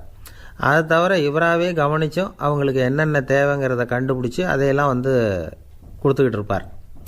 என்ன தேவைன்னாலும் அதை நிறைவேற்றி வச்சுருவார். அந்த சிற்பிகளின் தலைவன் ஒருத்தன், அந்த ஆளுக்கு வெத்தலை பாக்கு போடுறது பழக்கம். இதை தெரிஞ்சுக்கிட்டு அதுக்காகவே ஒரு ஆளை ஏற்பாடு பண்ணார். வேணுங்கிறப்போலாம் நீ வந்து வெத்தலை சீவல் மடித்து கொடுக்க வேண்டியது உன் வேலை அப்படின்னு ஒருத்தனை ஏற்பாடு பண்ணிட்டார். இப்படியெல்லாம் செஞ்சதும் அவங்களுக்கும் ரொம்ப உற்சாகம், ரொம்ப பொறுப்பாக சிற்ப வேலைகளை செஞ்சுக்கிட்டு இருக்கிறாங்க. ஒரு நாள் என்னாச்சு தெரியுமா, அந்த சிற்பிகளின் தலைவன் ரொம்ப நுணுக்கமாக ஒரு வேலையை செஞ்சுக்கிட்டு இருக்கிறான். சாரம் போட்டு அது மேலே படுத்துக்கிட்டு அண்ணாந்து பார்த்து உச்சியில் நுணுக்கமான சிற்பங்களை உருவாக்கிக்கிட்டு இருக்கான். சிற்பியின் கவனம் செதறப்படாதுங்கிறதுனால இவர் மெதுவாக சத்தம் போடாமல் கிட்ட போய் நின்று அதை கவனிச்சிக்கிட்டு இருக்கிறார். அந்த சிற்பி வழக்கம் போல் வெத்தலை பாக்குக்காக இடது கையை கீழே நீட்டினான். அந்த சமயம் பார்த்து அவருக்கு தாம்பூலம் கொடுக்குறவன் அங்கே இல்லை, எங்கேயோ போயிருக்கிறான். அண்ணாமலை ரெட்டியார் என்ன பண்ணார் தெரியுமா, தனக்காக கொடுக்கப்பட்ட தாம்பூலத்தை வாங்கி சிற்பியின் கையில் கொடுக்குறார். அவன் வாங்கி போட்டுக்கிட்டான். இது என்ன இன்னைக்கு வெத்தலை சீவல் வேறு மாதிரி இருக்குது, வாசனை தாம்பூலமாக இருக்குது அப்படின்னு யோசனை பண்ணிவிட்டு கீழே திரும்பி பார்க்குறார். பார்த்தா ரெட்டியார் மறுபடியும் சிற்பி கை நீட்டும் பொழுது கொடுக்கறதுக்காக தாம்பூலத்தை மடித்து வாங்கி வச்சுக்கிட்டு தயாராக நிற்கிறார். சிற்பிக்கு அதிர்ச்சி. உடனே பொத்துன்னு கீழே குதிச்சான். ஐயா, என்ன இது நீங்களா அப்படின்னா. இவர் சொன்னார், நான் ஒன்றும் தப்பு பண்ணலையே, உன்னுடைய கை புண்ணியம் செஞ்ச கை, கோயில் கட்டுற கை, அந்த கைக்கு தாம்பூலம் கொடுக்கறதுல என்ன தப்பு அப்படின்னாராம். ஏற்கனவே பஞ்சத்தில் அடிபட்டு வந்த எங்களை நீங்கள் ஆதரித்ததே பெரிய விஷயம். இந்த செயல் என்னை ஒரு பெரிய கடனாளி ஆகிவிட்டுது. ஐயா, எங்களுக்கு உணவு உடை இதை மட்டும் நீங்கள் கொடுத்தா போதும், ஊதியம்னு எதுவும் வாங்க மாட்டோம் அப்படின்னு நானும். அந்த சிற்பி எவ்வளவோ வற்புறுத்தியும் எதுவும் வாங்கிக்கலையாம். இந்த செய்தியை தமிழ் தாத்தா டாக்டர் ஊவேசா சொல்லியிருக்கிறார். அந்த காலத்தில் எப்படிப்பட்டவங்கள்லாம் வாழ்ந்துருக்கிறாங்க பாருங்கள். இந்த காலத்தில் ஒருத்தர் கோவில் கட்டினார், வேலை செய்கிற எல்லாருக்கும் சாப்பாடு போடுவார். சிற்ப வேலை செஞ்சுட்டு சாப்பிட வர்ற ஒவ்வொருத்தர் கையையும் அன்பாக பிடிச்சி முத்தம் கொடுத்து உள்ளே அனுப்புவார். அந்த கைகளுக்கு நீங்கள் கொடுக்குற மரியாதையாது அப்படின்னு கேட்டாங்க. அது இல்லைங்க, ஏற்கனவே முதல் பந்தியில் சாப்பிட வந்தவன் மறுபடியும் வர்றானான்னு கண்டுபிடிக்கிறதுக்காக கையை பிடிச்சி மோந்து பார்க்குறேன் அப்படின்னாராம் அவர். பிரம்மத்தை அறிந்தவன் பிரம்மமாகிறான் அப்படின்னு ஒரு பெரியவர் பேசினார் ஒரு கோவிலில். தைத்திரிய உபனிஷத்து அப்படி சொல்லுதான். இதை கேட்கும் பொழுது நமக்கு ஒரு சந்தேகம் வரும். அது எப்படி? பிரம்மத்தை அறிந்தவன் பிரம்மமாகிறான்னா, சிங்கத்தை அறிந்தவன் சிங்கமாகிறானா, தோசையை அறிந்தவன் தோசை ஆகிறானா? இப்படிப்பட்ட சந்தேகம் நமக்கு வர்றதில் ஒன்றும் ஆச்சரியம் இல்லை. இது இயற்கை. இதுக்கும் அந்த பெரியவரே பதில் சொல்கிறார். சிங்கம் வேற, நாம் வேற. அதனால் சிங்கத்தை அறிந்தவன் சிங்கமாக மாட்டான். ஆனால் பிரம்மம் வேற, நாம் வேற இல்லை. அதனால் பிரம்மத்தை அறிந்தவன் பிரம்மமாகிறான் அப்படிங்கிறது அவரோட விளக்கம். மனிதன் அவன்தான் தான் பிரம்மங்கிறது தெரியாதனால தான் அதை வேறு எங்கேயோ தேடிகிட்டு இருக்கிறான். கடைசியில் அது தான் தாங்கிறது புரிஞ்சுக்கிற பொழுது அவன் பிரம்மம் ஆகிடுறான். இதை விளக்கிறதுக்கு ஒரு உபநிஷத்து கதையே இருக்குது. நமக்கு தெரிஞ்ச கதை தான், ஆனால் அதை வேறு விதமான அர்த்தத்தில் விளையாட்டாக சொல்லிகிட்டு இருக்கிறோம். ஒரு சமயம் ஒரு 10 நண்பர்கள் ஒரு காட்டு வழியாக போய்கிட்டு இருக்கிறாங்க. குறுக்க ஒரு நதி, அதை கடந்து அடுத்த பக்கம் போகணும். எல்லோரும் ஒரு வழியாக கடந்து அடுத்த கரைக்கு போய் சேர்ந்துட்டாங்க. அங்கே போய் சேர்ந்ததுக்கப்புறம் எல்லோரும் பத்திரமா சேர்ந்துட்டோமா அப்படின்னு தெரிஞ்சுக்கிறதுக்காக எண்ணி பார்க்குறான் அந்த கூட்டத்து தலைவன். அவங்க மொத்தம் 10 பேர். ஆனால் அவன் எண்ணி பார்க்குறப்போ 9 தான் வருது. ஏன்னா அவன் தன்னை விட்டுவிட்டான். எதிரில் நிற்கிறவங்கள மட்டுமே எண்ணுறான். ஐயோ 10ஆவது ஆள் எங்கேங்கிறான், பதறான். சரி நீ இரு, நான் எண்ணி பார்க்குறேன்னு சொல்லிவிட்டு இன்னொருத்தன் எண்ணுறான். அவனும் தன்னை விட்டுட்டு எண்ணுறான். 9 தான் வருது. எல்லோரும் கொய்யோ முறையோன்னு கத்த ஆரம்பிச்சிட்டாங்க. அந்த சமயத்தில் ஒரு பெரியவர் அந்த பக்கமாக வர்றார். என்ன விஷயம்னு விசாரிக்கிறார். 10ஆவது ஆளை 6 அடிச்சுட்டு போட்டுது அப்படின்னு சொல்லி இவங்க அழறாங்க. சரி அழாதீங்க அப்படின்னு சொல்லி அந்த தலைவனை பார்த்து இப்படி வாங்குறார். வர்றான். இப்போ எனக்கு முன்னாடி ஒரு தரம் எண்ணு பார்க்கலாம்ங்கிறார். 1 2 3ன்னு ஆரம்பித்து 9ல் முடிக்கிறான். உடனே பெரியவர் நீ தான் அந்த 10ஆவது ஆள் அப்படிங்கிறார். இது உண்மை. நாம் தான் அது. நாம் தான் நம்மளை வேறு எங்கேயோ தேடிகிட்டு இருக்கிறோம். நாம் எங்கேயோ தேடிகிட்டு இருக்கிறோமே, அந்த பிரம்மம் நாம் தான். இப்படி ஒரு பெரிய உண்மையை விளக்கிறதுக்காக தான் அப்படி ஒரு கதை சொல்லப்பட்டது. ஆனால் அதை நாம் வேறு விதமாக வேடிக்கையாக உபயோகப்படுத்திக்கிட்டு இருக்கிறோம். எப்படி தெரியுமா? ஒரு ஆத்தங்கரையில் ஒரு 10 பேர் முழிச்சுக்கிட்டே நின்றுக்கிட்டு இருந்தாங்களாம். அந்த பக்கமாக வந்த ஒருத்தன் ஏன் இப்படி முழிச்சுக்கிட்டு நிற்கிறீங்கன்னு கேட்டிருக்கிறான். எங்களுக்கு நீச்சல் தெரியாது, நாங்கள்லாம் அடுத்த கரைக்கு போய் சேரணும் அப்படின்னு நாங்களாம். சரி நான் கொண்டுட்டு போய் விட்றேன். எல்லாரும் அக்கறைக்கு போய் சேர்ந்த உடனே ஆளுக்கு 1 ரூபா வீதமாக மொத்தம் 10 ரூபா எனக்கு கொடுக்கணும் அப்படின்ட்டுருக்கான் இவன். சரின்னு ஒத்துக்கிட்டாங்க. இவன் ஒவ்வொருத்தராக கையை பிடிச்சி மெதுவாக ஆற்றுல இறக்கி அழைச்சிட்டு போயிட்டான். 9 பேரை கரை சேர்த்துட்டான். 10வது ஆள் பாதி ஆற்றுல போயிட்டுருக்கிறப்போ திடீர்னு வெள்ளம் வந்துட்டுது. புடி நழுவி போச்சு. கையை விட்டுட்டான். வெள்ளம் அடிச்சிட்டு போட்டுது. அழைச்சிட்டு வந்தவன் நீச்சல் அடித்து தட்டு தடுமாறி கரைக்கு வந்து சேர்ந்துட்டான். கரையில் இருந்தவங்களுக்கு இந்த விஷயம் தெரியாது. இருந்தாலும் இவன் உடம்பு பூரா நனைஞ்சி கொஞ்சம் அதிகமாக மூச்சு வாங்க நின்றுக்கிட்டு இருந்தானா, ஏங்க ஏன் இப்படி மூச்சு வாங்குது, என்ன விஷயம் அப்படின்னு கேட்டாங்களாம். அதுக்கு இவன் கொஞ்சமாக அலட்டிக்காமல் சொன்னானான், வேறு ஒன்றும் இல்லை, நீங்கள் கொடுக்க வேண்டிய 10 ரூபாயில் 1 ரூபா குறைஞ்சி போச்சு, அவ்வளவுதான் அப்படின்னானான். ஒரு ஆள் ராமகிருஷ்ணரை தேடி வந்தான். அவன் கையில் 1000 பொற்காசுகள் வச்சுருந்தான். அதை அவர்கிட்ட கொடுத்து இதை ஏற்றுக்கணும் அப்படின்னு ரொம்ப பணிவாக கேட்டுக்கிட்டான். அவர் பார்த்தார், இது எனக்கு தேவையில்லை, ஆனாலும் உன்னுடைய மனசை புண்படுத்துறதுக்கு நான் விரும்பலை, அதனால் நீ கொடுக்குறத வாங்கிக்கிறேன்னார். வாங்கிக்கிட்டார். அப்புறம் கேட்டார், இதை பாரு, இனிமேல் இதெல்லாம் என்னுடையது தானே அப்படின்னார். ஆமாம், அதையெல்லாம் நான் உங்களுக்கே கொடுத்துட்டேன் அவன். சரி, இப்போ நீ எனக்காக ஒரு காரியம் பண்ணணும்னார். என்ன செய்யணும்னு சொல்லுங்கன்னா, இந்த நாணயங்களையெல்லாம் எடுத்துக்கிட்டு போய் கங்கை நதியில் எரிஞ்சுட்டு வா அப்படின்னார். இவனுக்கு அதிர்ச்சியாக போச்சு. என்ன பண்ணுறது, இனிமேல் அது முடியாதுன்னு சொல்ல முடியாது. ஏன்னா அந்த நாணயங்களையெல்லாம் அவருக்கே கொடுத்துட்டான். இனிமேல் அதெல்லாம் இவனுடையது இல்லை. பேசாமல் அவ்வளோவே அள்ளிக்கிட்டு ஆத்தங்கரைக்கு போனான். போனவன் ரொம்ப நேரம் திரும்பியே வரல. ராமகிருஷ்ணருக்கு சந்தேகம், என்ன ஆச்சு அந்த மனுஷனுக்கு, காசுகளோடு அந்த கங்கையில் குதிச்சுட்டானா, போகும்பொழுதே ஒரு மாதிரியாக தான் போனான், போய் என்னன்னு பார்த்துட்டு வாங்க அப்படின்னார். அங்கே இருந்த ஒருத்தர் ஓடி போய் பார்த்தார். அவர் போய் பார்க்கும்பொழுது அவன் அங்கேயே இருந்தான். அதுக்கப்புறம் அவர் திரும்பி வந்தார். வந்து விவரத்தை சொன்னார். அதாவது அவன் கங்கை கரையில் உட்காந்துக்கிட்டு ஒவ்வொரு நாணயமாக 1 2ன்னு எண்ணி எண்ணி வீசிக்கிட்டு இருக்கிறான். அவனை சுற்றி ஒரு கும்பல் நின்றுக்கிட்டு அவனை தடுத்துக்கிட்டு இருக்குது அப்படின்னு விவரத்தை சொன்னார் போயிட்டு வந்தவர். இதை கேட்டதும் ராமகிருஷ்ணரே புறப்பட்டு அங்கே போனாராம். என்ன இப்படி பண்ணிகிட்ருக்கிற, நான் உன்னை அந்த நாணயங்களை கங்கையில் வீசி எறிய சொன்னேன், நீ ஏன் அதை எண்ணிக்கிட்டு இருக்கிற அப்படின்னார். பழக்கம்தான் காரணம், நான் ஒவ்வொரு நாளும் ஒவ்வொன்றா சேமித்து வச்சேன், இன்றைக்கி என்கிட்ட நிறைய இருக்குது, உங்களுக்கு ஒரு 1000 நாணயங்களை கொடுக்கணுங்கிறது என்னோடய ஆசை அப்படின்னா. இப்போ ராமகிருஷ்ணர் சொன்னார், ஒரே நேரத்தில் எல்லாத்தையும் சம்பாதிச்சிருந்தா நீ எண்ணுறது பொருத்தமாக இருக்கும், எல்லாத்தையும் இழக்கும்போது ஒவ்வொன்றா எண்ணிக்கிட்டு இழக்கிறதுங்கிறது சரியான செயல் இல்லை, அதனால் ஒரே தடவையாக எல்லாத்தையும் தூக்கி எறிஞ்சிடும் அப்படின்னார். இது இழப்பது அப்படிங்கிற ஒரு உயர்ந்த நிலை. இதை நாம் யதார்த்த வாழ்க்கையில் சம்மந்தப்படுத்தி பார்த்து குழப்பிக்கிட்டு இருக்கக்கூடாது. இழக்கிறேன்னு சொல்லிக்கிட்டு இருக்கிற காசையெல்லாம் ஆற்றுலையும் குளத்துலையும் கொண்டு போய் எறிஞ்சிட்டு வாங்க அப்படின்னு உபதேசம் பண்ணுறதாக யாரும் நினச்சிடக்கூடாது. இதில் நாம் புரிஞ்சிக்க வேண்டியது என்னென்னா, எதையாவது ஒன்றை இன்னொருத்தருக்கு கொடுக்கணும் அப்படின்னு விருப்பப்பட்டால் அதை மனப்பூர்வமாக கொடுத்துடணும். கொடுத்துட்டு அதையே நினச்சிக்கிட்டு இருக்கக்கூடாது. நம்மால் ஒருத்தர் ஒரு 100 ரூபா நோட்டை தன்னுடைய நண்பர் ஒருத்தர்கிட்ட கொடுத்து, இது உனக்கு தான் வச்சுக்கோ அப்படின்னார். அவர் பார்த்தார், இது இனிமேல் எனக்கு தானே சொந்தம் அப்படின்னார். ஆமான்னார் அவர். அப்படின்னா எனக்காக நீ ஒரு உதவி செய்யணும்னார். சொல்லுங்கள் செய்கிறேன்னார் அவர். இந்த 100 ரூபா நோட்டை தீ வச்சு கொளுத்தி விடுன்னார். இவர் அதிர்ச்சியாகி அவரை பார்த்தார். இப்போ அவர் சொன்னார், நீ எனக்கு அன்பாக கொடுத்தது இது, இந்த நோட்டு கள்ள நோட்டுங்கிறது எனக்கு முன்னாடியே தெரியும், சீக்கிரம் கொளுத்தி விடு, அதுதான் நம்ம 2 பேருக்குமே நல்லது அப்படின்னாராம் அவர். ஏங்க எங்கே போயிட்டு வரீங்க அப்படின்னு கேட்டேன். எனக்கு வேண்டப்பட்ட ஒருத்தரை பார்த்து. ஆஸ்பத்திரிக்குன்னார். எந்த ஆஸ்பத்திரிக்குன்னே? மாட்டு ஆஸ்பத்திரிக்குன்னார். என்ன விஷயம்னே? மாமனாருக்கு உடம்பு சரியில்லை, அதுதான் மாட்டு ஆஸ்பத்திரிக்கு போயிட்டு வரேன்னார். அட பாவி, அதுக்கு அந்த ஆஸ்பத்திரிக்காக போவாங்க அப்படின்னு ஆச்சரியமா.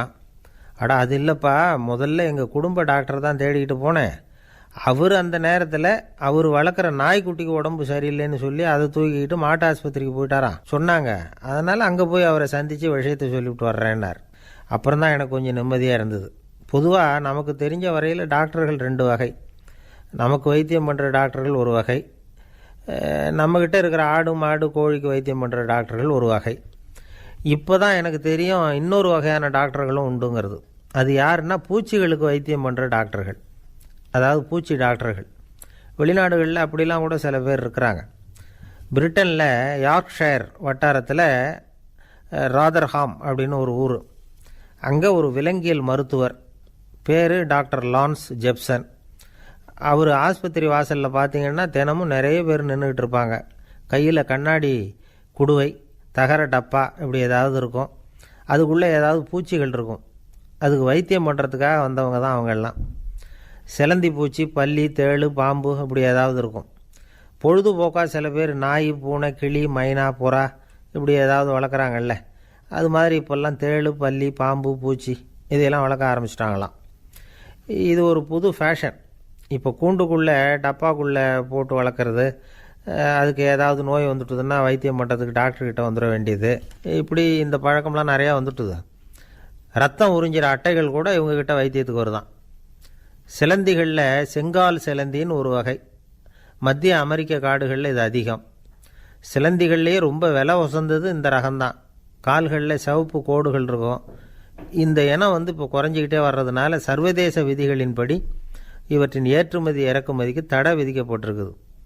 அதனால் இதை வளர்க்குறவங்க வீட்டுக்குள்ளேயே இனவிருத்தி மூலமாக பெருக்கி விற்பனை பண்ணிட்டு வராங்களாம். அந்த வகை சிலந்திகள் தான் இப்போ வைத்தியத்துக்கு அதிகமாக வருதான். சரி, இதுக்கெல்லாம் எப்படி வைத்தியம் பண்ணுறாங்க? முதல்ல அதை குளிர்பதன பெட்டியின் வழுவழுப்பான சுவரில் விட்ட உடனே அதெல்லாம் மெதுவாக இறங்கி வரும். அப்போ அதன் நோயை கண்டுபிடிக்கிறது சுலபம்.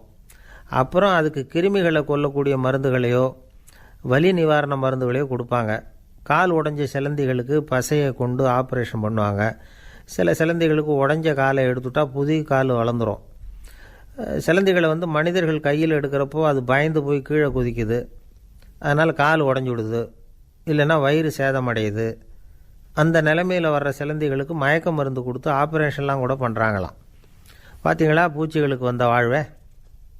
நம்ம ஊர்லேயும் வீடுகளில் பூச்சிகள் வளர்க்குறது உண்டு. ஒருத்தர் வந்தார், எனக்கு 3000 கரப்பாம்பூச்சி அவசரமாக தேவைப்படுது, எங்கே கிடைக்கும்னு கேட்டார். கரப்பாம்பூச்சியா? அது என்னத்துக்குன்னு கேட்டோம். அது வேறு ஒன்றும் இல்லை, நான் குடியிருக்கிற வாடகை வீட்டை காலி பண்ண போகிறேன்.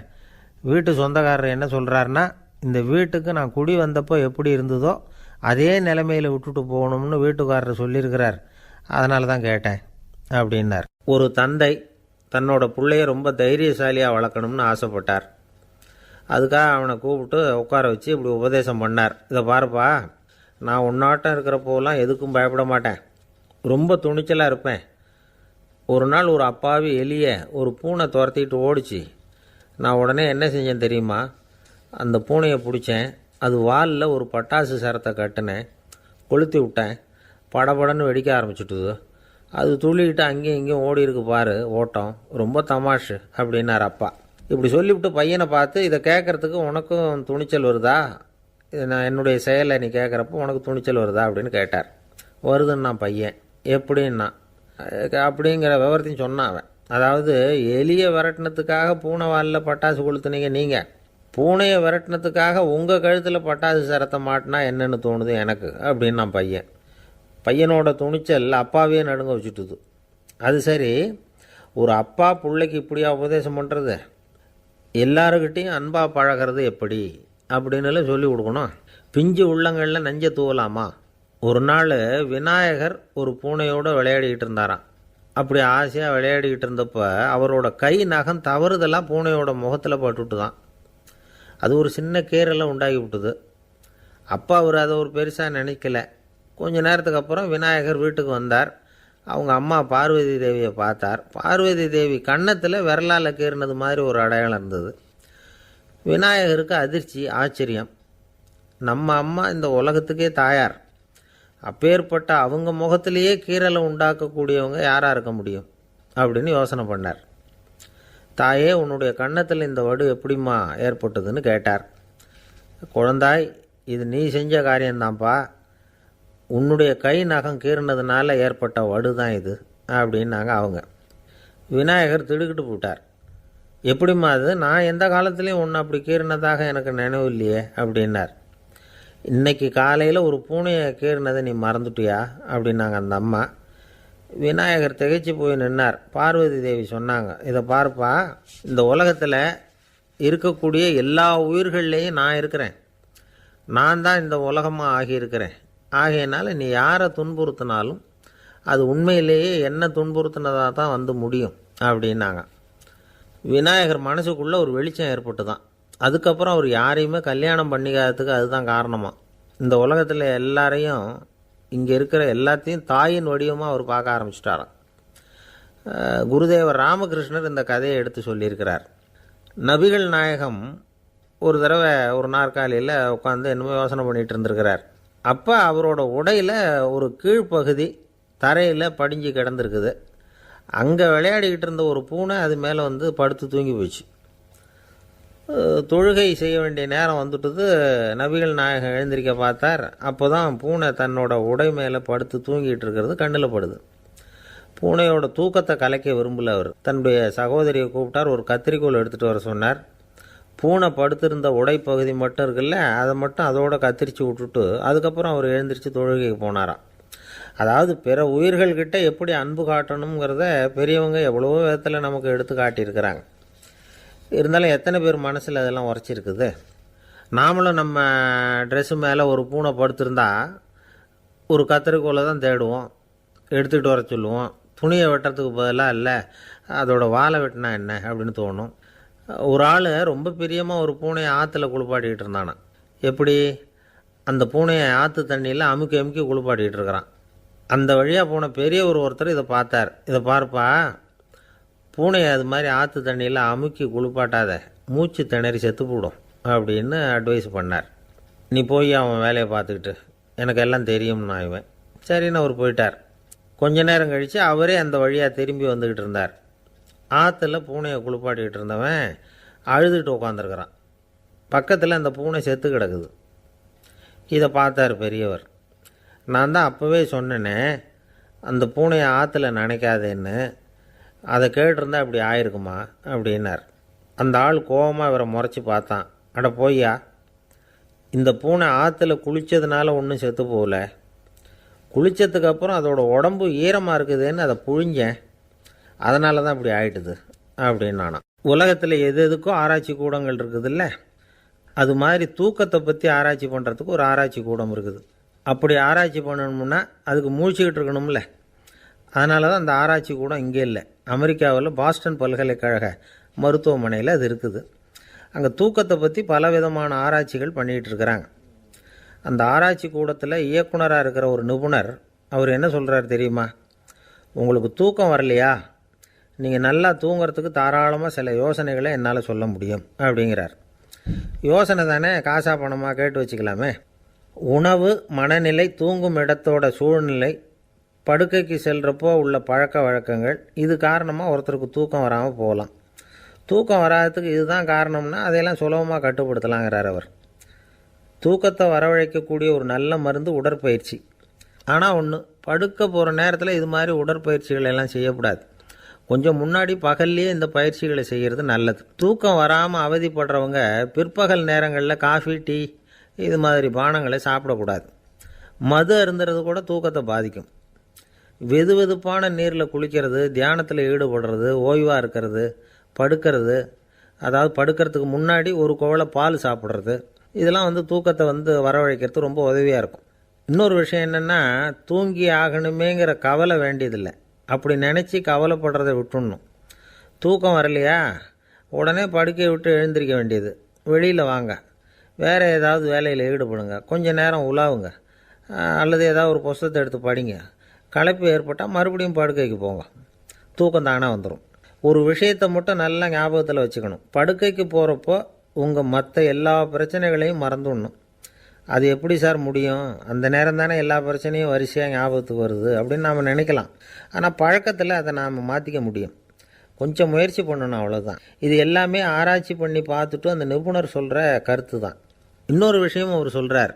அது என்னென்னா, உடல் கோளாறு காரணமாக தூக்கம் வராமல் அவதிப்படுறவங்களுக்கெல்லாம் இந்த யோசனைகள் சரியாக வராது அப்படிங்கிறார்.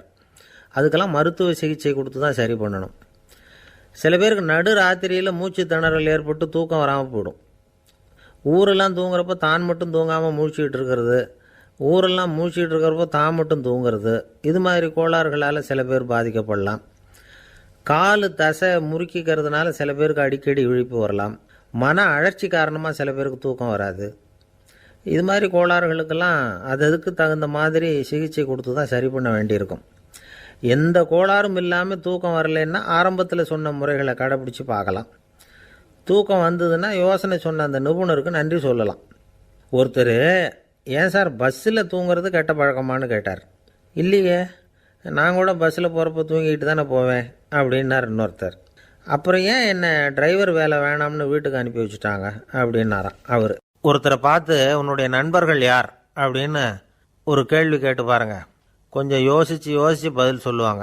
அவங்கக்கிட்டேயே உன்னுடைய எதிரிகள் யார் அப்படின்னு கேளுங்க, கடகடன்னு ஒப்பிச்சிருவாங்க.